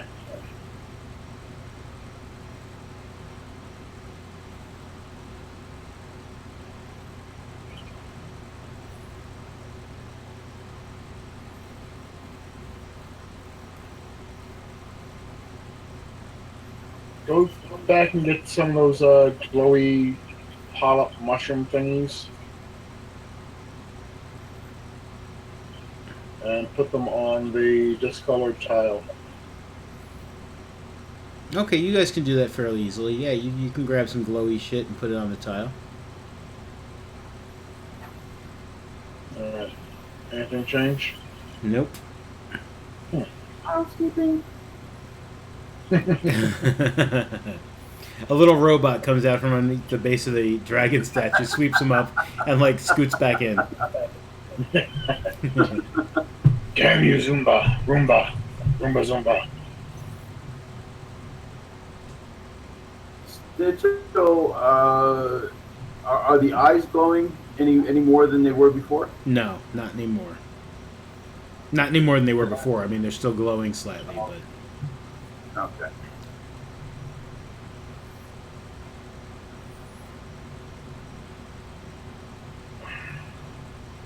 Yeah, this one's got me stumped. the Peanut Gallery, aka Crystal, suggested you investigate the statue for a lever, but you would have found it with your investigate check, Right. and there wasn't one. I'm gonna keep my Facebook open on my phone so I can see what she says.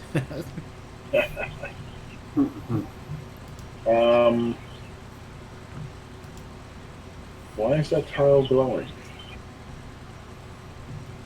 It could be nothing.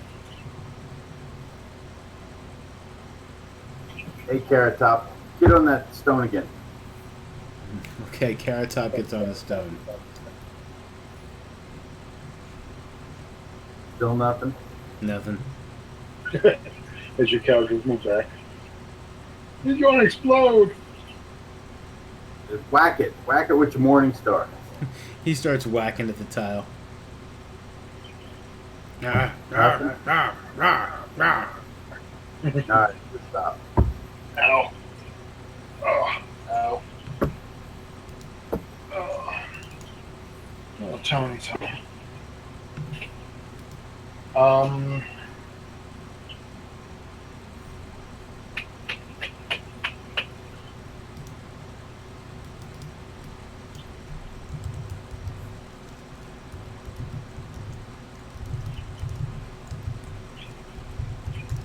Do any other runes start glowing or anything, or change?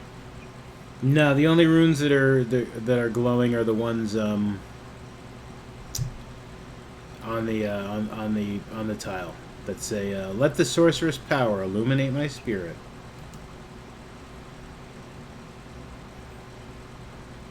How about if I'm going to try to put a firebolt onto the square. Okay. I think you should try throwing light on the square itself first.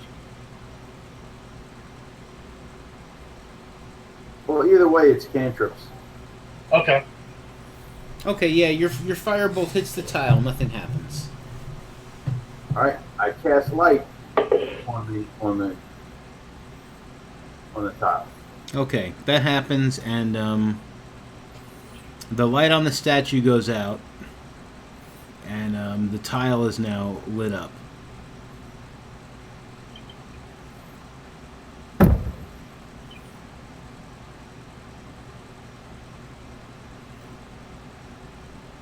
No change other than that. Nope.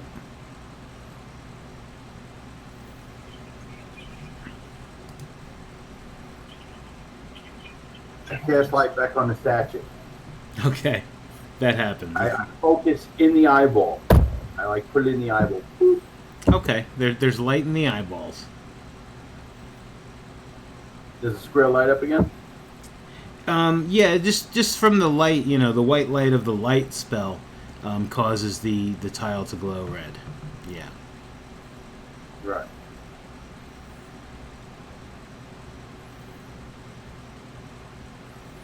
Look up at the ceiling. Anything? Nah, the ceiling just looks like a regular ceiling.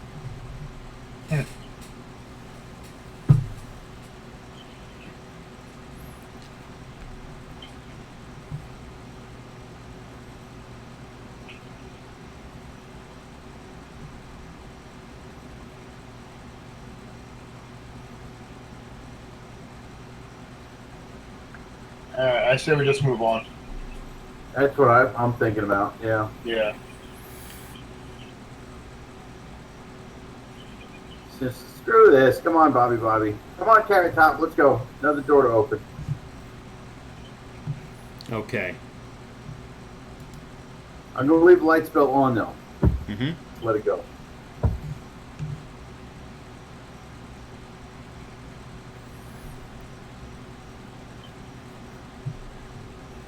What is Snitchell and Bobby's passive perception?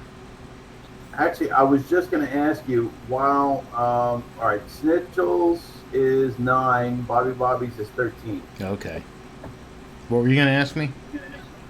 I wanted to check around the back of the walls and stuff, see if I could find any secret doors, levers, or something while this thing's slowly red. All right, sure. Give me a perception check. Bobby was going to do that first. And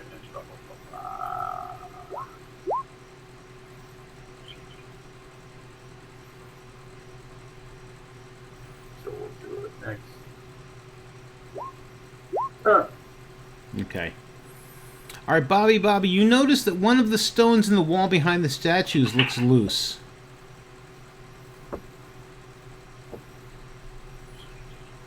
Oh. Hey, you assholes. Why don't you come back here and check this stone out? Keep that light going. All right, Bobby tries to mess around with the stone. The stone falls out. There's like a little nook in there, and there's a small stack of gold and 2 flasks. There's about 34 gold and 2 flasks.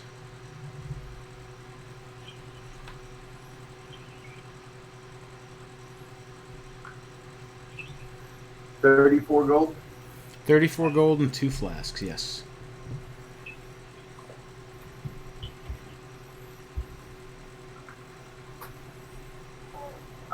I open one of the flasks and take a sip.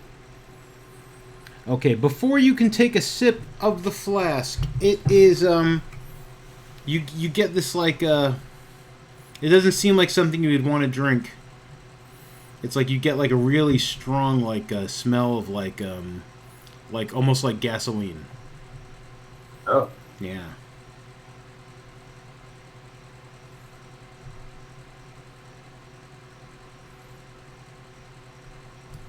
Does it resemble oil or something, or just something maybe flammable, I guess?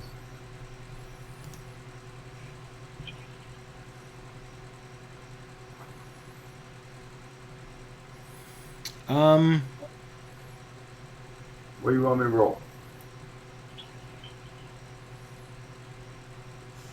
History? Oh, you know what? All right, I'm just gonna tell you this before you open it. All right, we'll do it like this. I'm gonna retcon this one. Okay. Written on the flask, it says "Alchemist's Fire." Oh. I probably should have read up on Alchemist's Fire, but yeah, it just says Alchemist's Fire on it. Okay. It's written It like seems like it might be a waste, but does anybody want to throw Alchemist Fire on this glowy red circle now?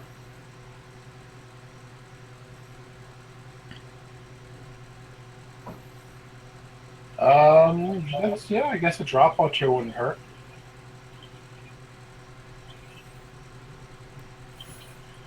Bobby comes over to Snitchell, hands him a flask, says, "Hey, you're resistant to fire. Why don't you do that?" have Snitchell roll me an Arcana check.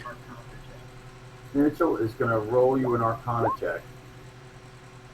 Snitchell is fucking hating life lately. Yeah, Snitchell's just like, okay. It's a bottle. What do you want? Alchemist Fire on it. Die. All right, so what are you doing, Snitchell? Snitchell is going to drop a couple of drops on the glowy red circle. Okay, once you open it, the contents immediately burst into flame. Oh. Give me a deck save.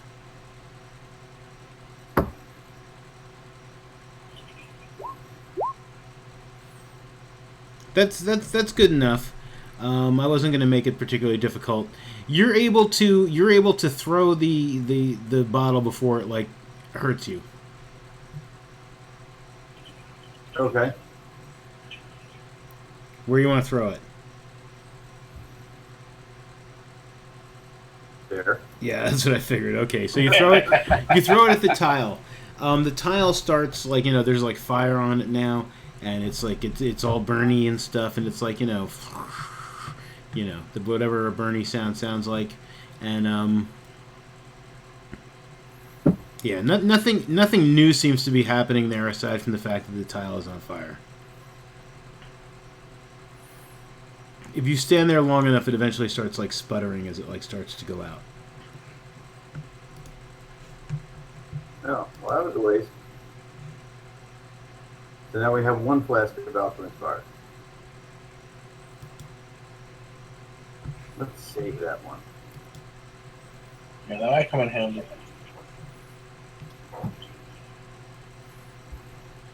Throw it at Balak or whatever, whoever that is down there, or something.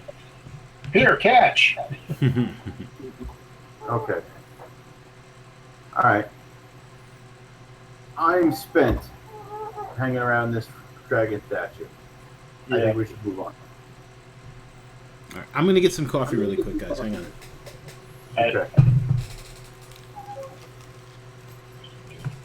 Coffee, good.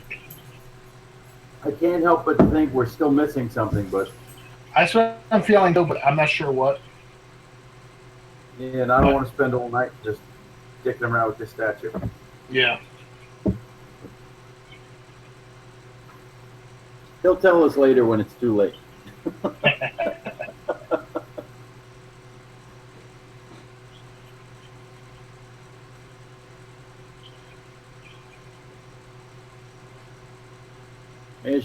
Maybe I should have threw it on the statue. Oh, maybe I should have thrown it on the statue. Possibly. Want to throw the other one on the statue? Well, because the light spell illuminated that thing. Right. So if something as powerful as alchemist fire would be stronger than a light spell, how much? Yeah, that might have done something a little more. It is a dragon, right? True, true. I don't know. I mean, do we really need alchemist fire for anything? Aside from the obvious effect of being a grenade, yeah. I mean, no. It's going to make a nice grenade. We throw it at Belloc or something slightly powerful or something we want to remove. No, yeah, I guess. But I don't know. Yeah, we should have thrown it on the statue. I think we should have thrown it on the statue. We only got one more. It's no big deal. I don't think we need it that bad. We pretty much decimated everything in this dungeon. You want to throw it on the statue before we go? Just see what the fuck happens. Is Mondo laughing at us? Have you got come back with your coffee and heard our conversation? Yeah, I've caught the tail end of it here. Yeah. Well, we wanted to move on, but we feel like we're going to be missing something if we leave, but we just can't figure it out. But For all we know, that little thing in the back was it. But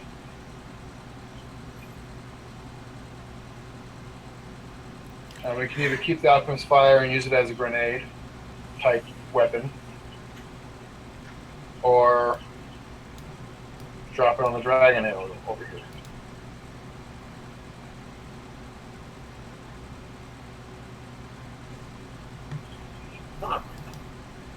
I'm going to do it. All right, everyone get away from the statue. Step away from the statue.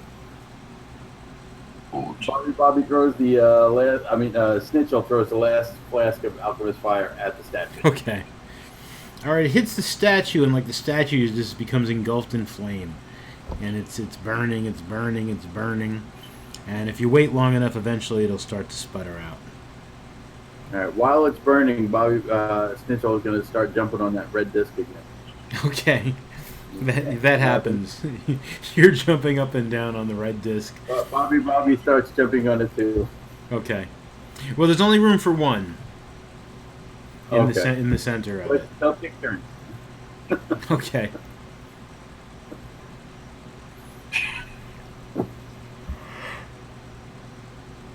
Yeah, nothing happens. They hug each other and jump on it in unison. Oh god. Alright. Belloc comes out of that door and he just like looks at you guys like hugging each other and jumping up and down, and he's just like, the fuck?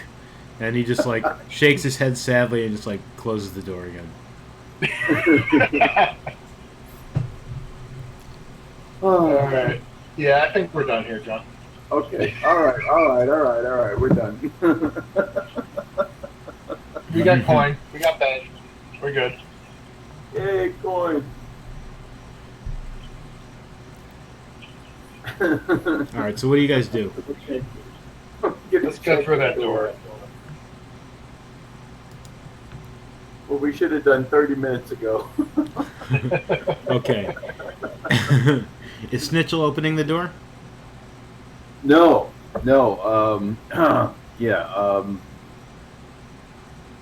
Carrot Top, go open that door. Okay. What am I, crazy? I'm not going to open that door. No All way. right. Carrot Top opens the door and steps into the room. All right. Schnitzel's going to come behind him. Alright. Bobby. Yeah, my guys are in. Okay. Leaning and fallen stone bookshelves fill this chamber. There's a clear path connecting wooden doors on opposite walls. You know, you can kind of see the path. There are torn and burnt pages, bindings, and scrolls forming disordered piles in the corners.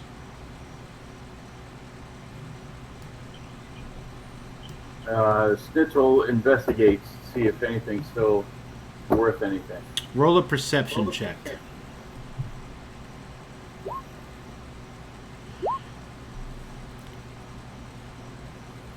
$15?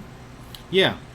You find a spell scroll of Scorching Ray and a spell scroll of Melf's Acid Arrow and a book of dragon lore bound in dragon scale, written in Draconic. Ooh.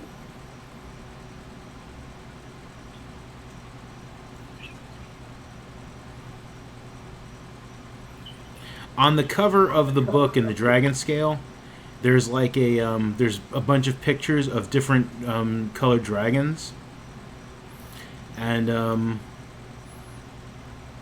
there's like an arrow that like kind of spins like between them and stuff, like, you know, like almost like you could select a dragon, and there's a string at the base of the book.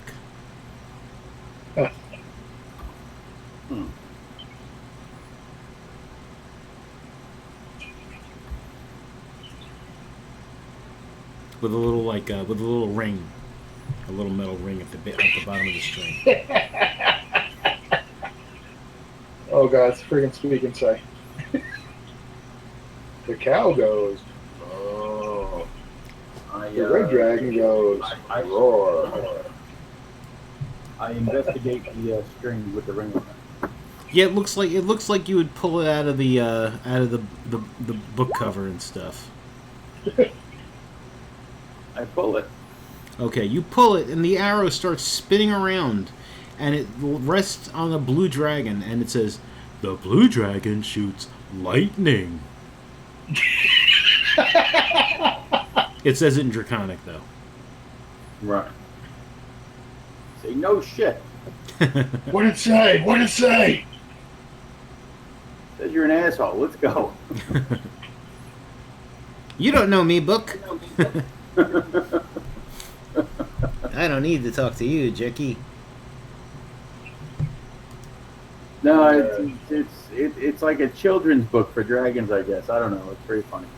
Like, the contents inside seem pretty valuable. Like, the contents inside seem to be, like, you know, really good information.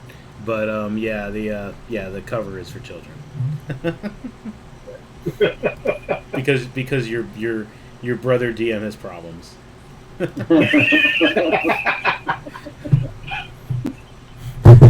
Alright, let's hold on to that, because information on dragons is good. Okay. Alright, Carrot. Next door. Next door. Okay, Carrot Top goes over to the next door. And he opens it up.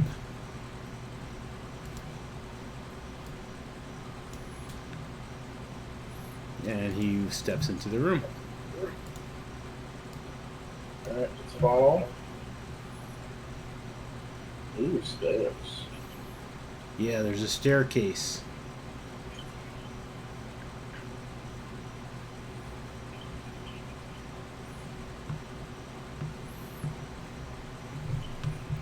Hang on, I'm gonna read the. There are damp and crumbled steps descending sharply. That's all it says.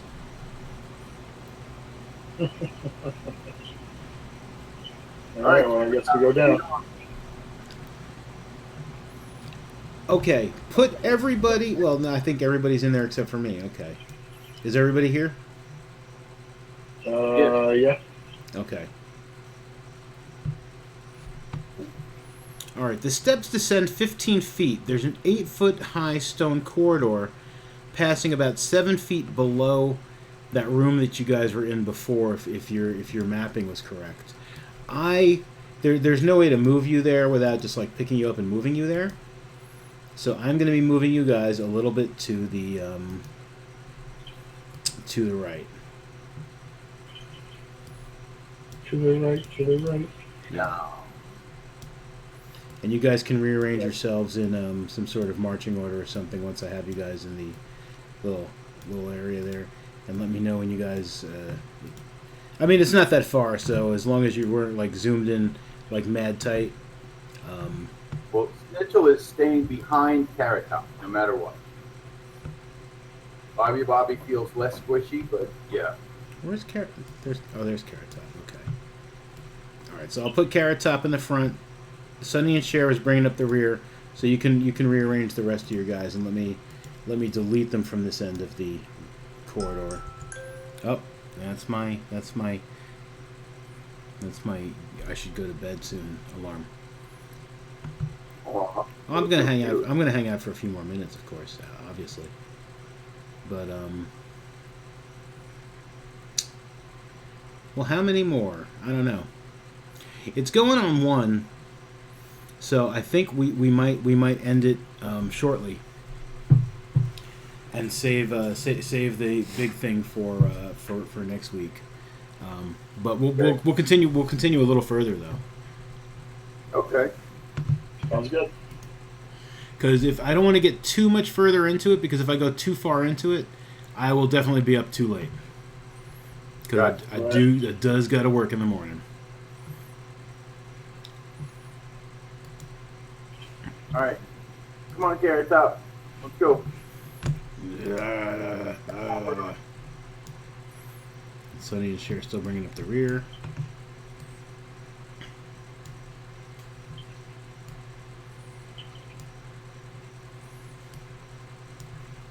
I don't know how you guys want to set yourselves up. I just moved some of you. Keep pushing forward. But Carrot Top needs to be going in front. Okay.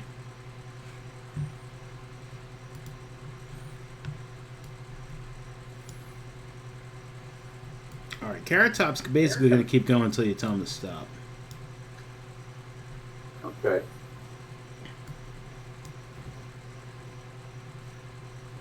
Bobby is going to stay 1 square behind him in a flanking position. Okay. Ooh, a door finally. There's a door open? No. Yeah, stop at that door Okay. Oh, I think I see another door. and open it. Okay. Don't forget to tip your little hat first. All right. He tips his little red hat. And go back to my notes here. Notes. Okay. He tries to open the door. It's a wooden door, and he does not. He can't open it. He just kind of shakes it a little bit, and he looks really upset, and he shakes it again, and he looks back at you guys like, his dead eyes like all milky and stuff, and he looks really upset with himself, and he tries to shake it again, and he seems to be very upset. All right, that's okay. That's okay. Here, Carrot Top, just kind of move away and let's see if we can't do something about the door, and then we'll let you go in. Okay, he looks really sad and steps back. There is another door further south. Here, go try that door. Yeah, go try that door while we fix with this one.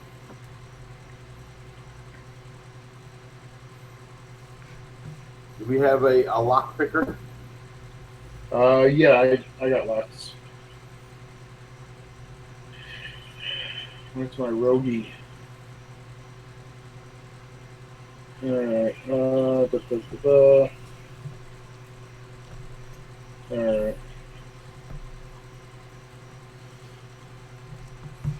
Is there a keyhole?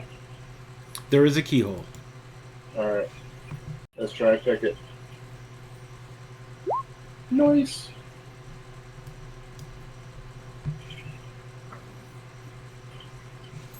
$18. You are not able to pick it. Alrighty then. I don't know.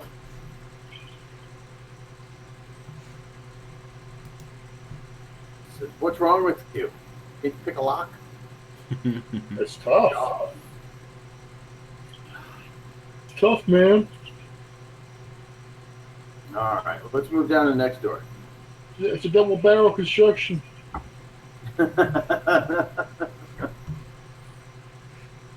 Okay, so you guys are going down to the next door?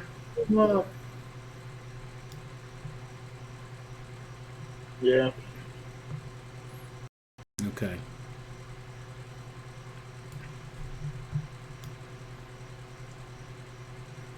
All right, Carrot Top, can you open that one?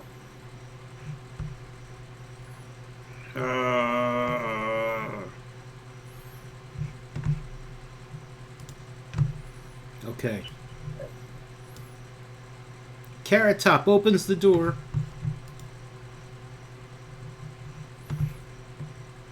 And there are a bunch of goblins. And they look towards the door. And,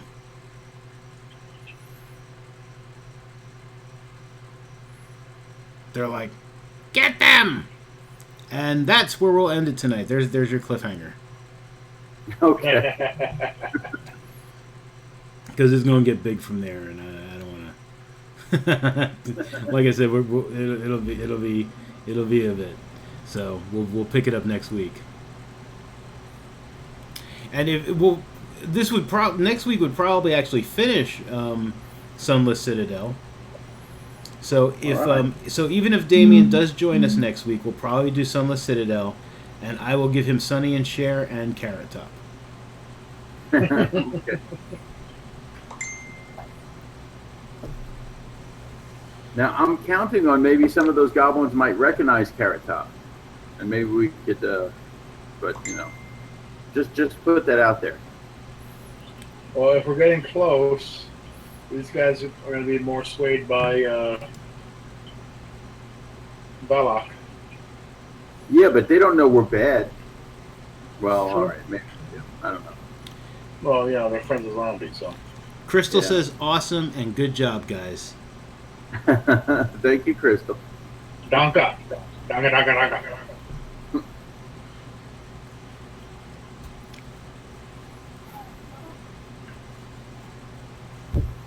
I like our door opener.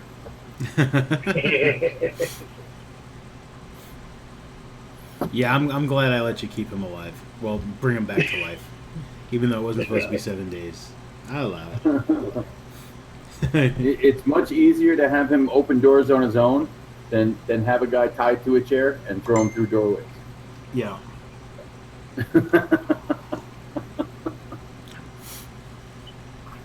And John Crystal also says to you, for your Dark Tower, long days and pleasant nights.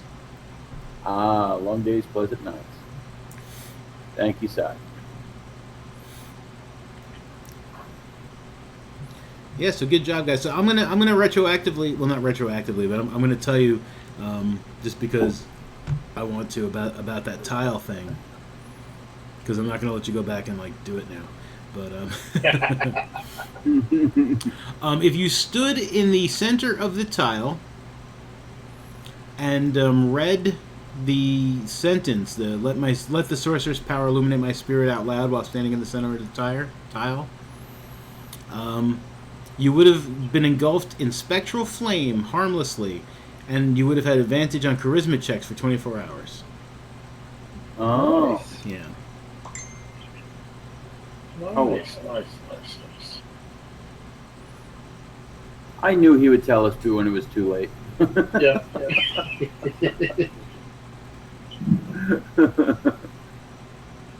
That's what I told Chucky when you went to go get coffee.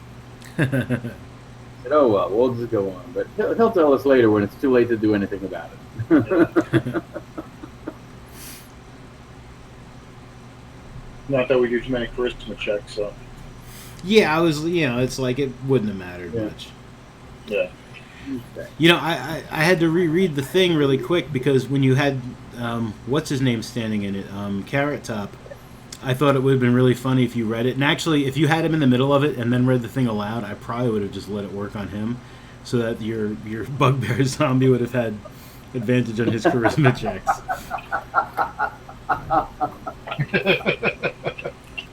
I probably would have put him in a little tuxedo with a top hat and a cane. Who's on the roof?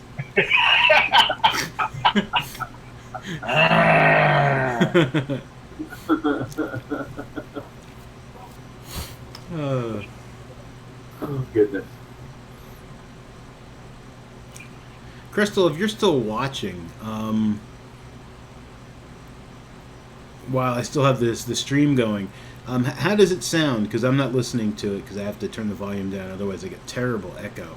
But I'm just curious how if we all sound about the same volume and stuff.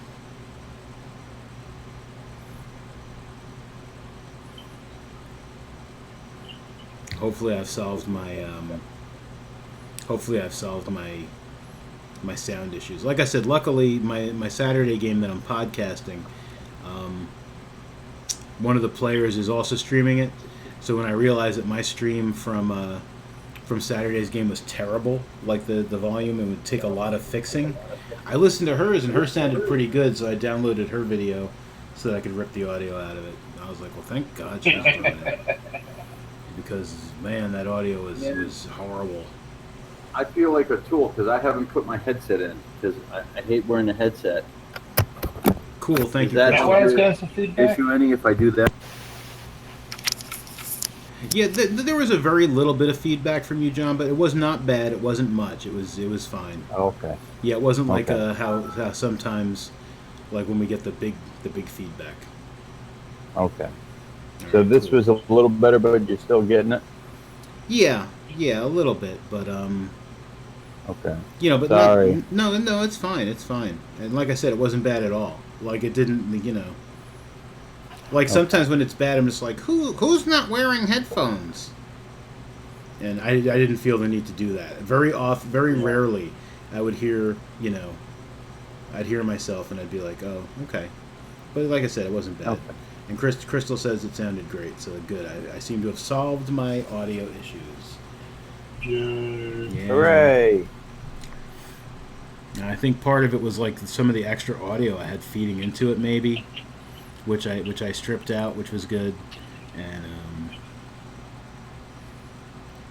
because I enjoy streaming, even if nobody's watching. Although Crystal watched us tonight. Yay! I tweeted it, and so of course it went to like my Twitter and my Facebooks. So I wasn't sure if we were going to be like virtually ignored, or if we were just going to get one person like Crystal, or if like all of our friends from our childhood were going to come and make fun of us. What a bunch of geeks! You're a bunch of phonies, big fat phonies.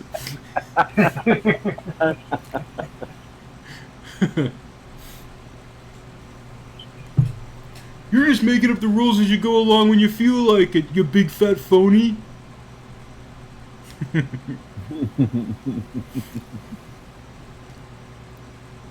Yeah, I put a disclaimer in the podcast notes for each episode that like house rules are in effect because I mean I don't have a lot of listeners on that podcast right now, like almost none at the moment.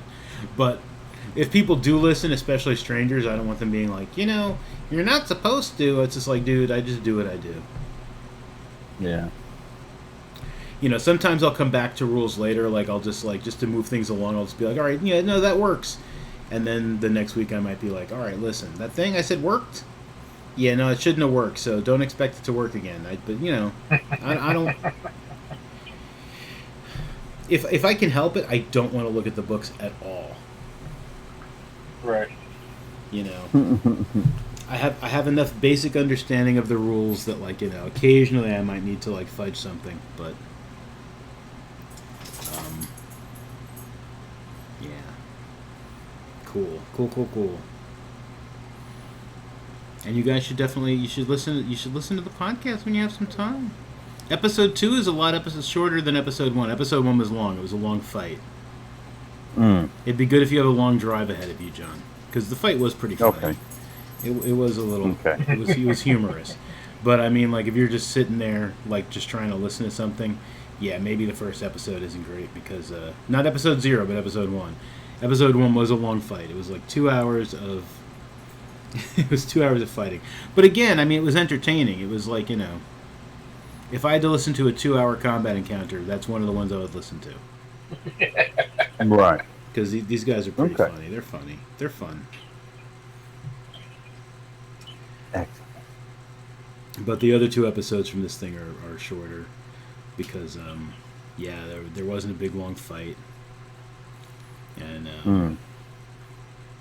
it was just information and short fights. There was a short fight.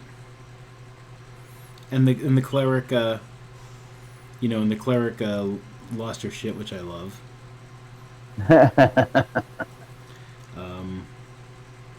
Yeah. Yeah, I was telling John, I was telling you, it's that's going to be my new method of DMing from now on, is basically doing as little work as possible. Yeah.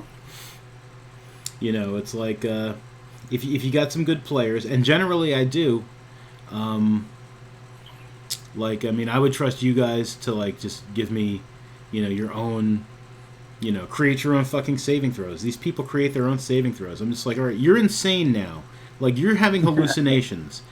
And so, and I told them in text, in chat, I was just just play it how you'd like. And I figured if they got stupid, I would not that I expected them to, but if they did, I would just maybe say something well, no, that's not where I was going with that.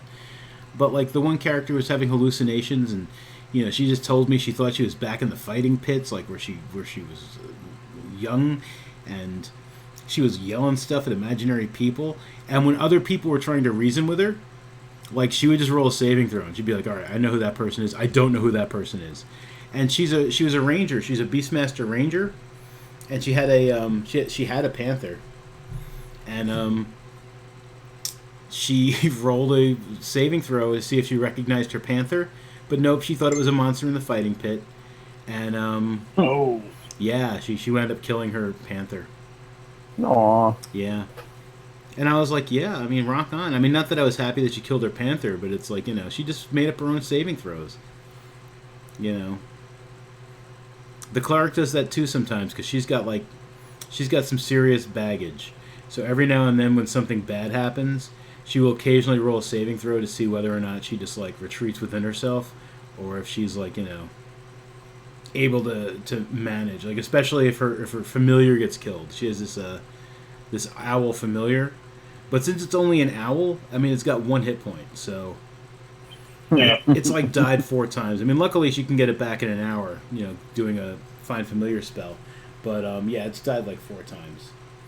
And each time it dies, she rolls a saving throw to see how she reacts to its death. Whether or not she's just oh my god, no. But I think that's going to happen less and less as she's becoming more badass. Would be a good word. She's becoming more badass. Right. Because I mean, she had a terrible childhood. It turns out she was she was raised worshiping evil ancient gods, and she didn't know it. She was told she was worshiping some different god who was also not exactly good. But she had no idea that she was worshiping this like other ancient evil. Doing rituals and stuff to it, and she just like, but something was like trying to help her, like another god type entity, and so it turned out to be Odin. Odin is like trying to help her. Good old Odin. Yeah, good old Odin. Although, like, his motives are not necessarily clear, but, like, So even though she was doing all this other stuff, like, Odin was the one actually giving her, clerical abilities and stuff. Odin stepped in somehow. Right. And again, that was another thing that basically, like, she decided herself. She was like, I want to worship this god, like, to start, but, like, I want to not like it, and maybe there's, like, another god that's, like, trying to help me out or something. And, the Norse gods, like, fit into this world. The Norse gods and the Celtic gods. And so, I gave one slight hint towards a Celtic god. Because I was just going to let her choose for herself, like, once, I would just drop some hints.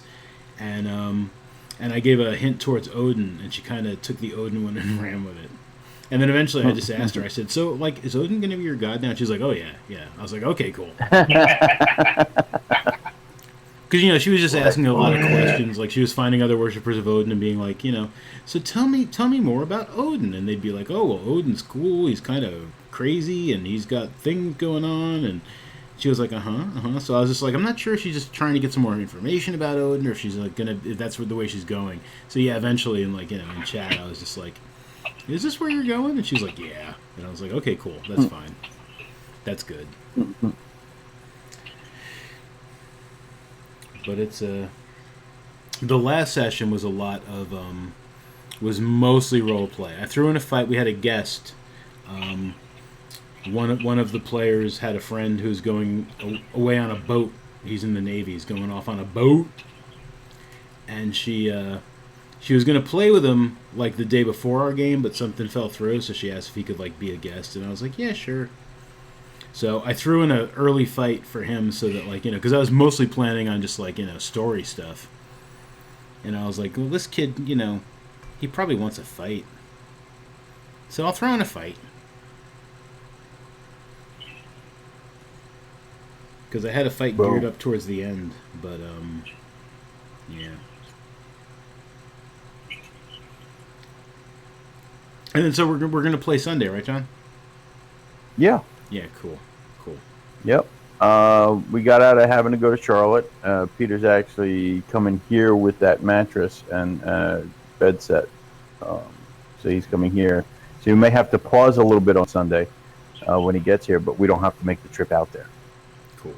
All right, wait. I'm going to stop the stream. Crystal, thanks for listening. I'm stopping the stream because this is just, I don't know. Babble, and also it also records to my computer, and it just gets longer. It's going to be bigger. So, but thank you, Crystal. Good night, Crystal. Good night. Sleep.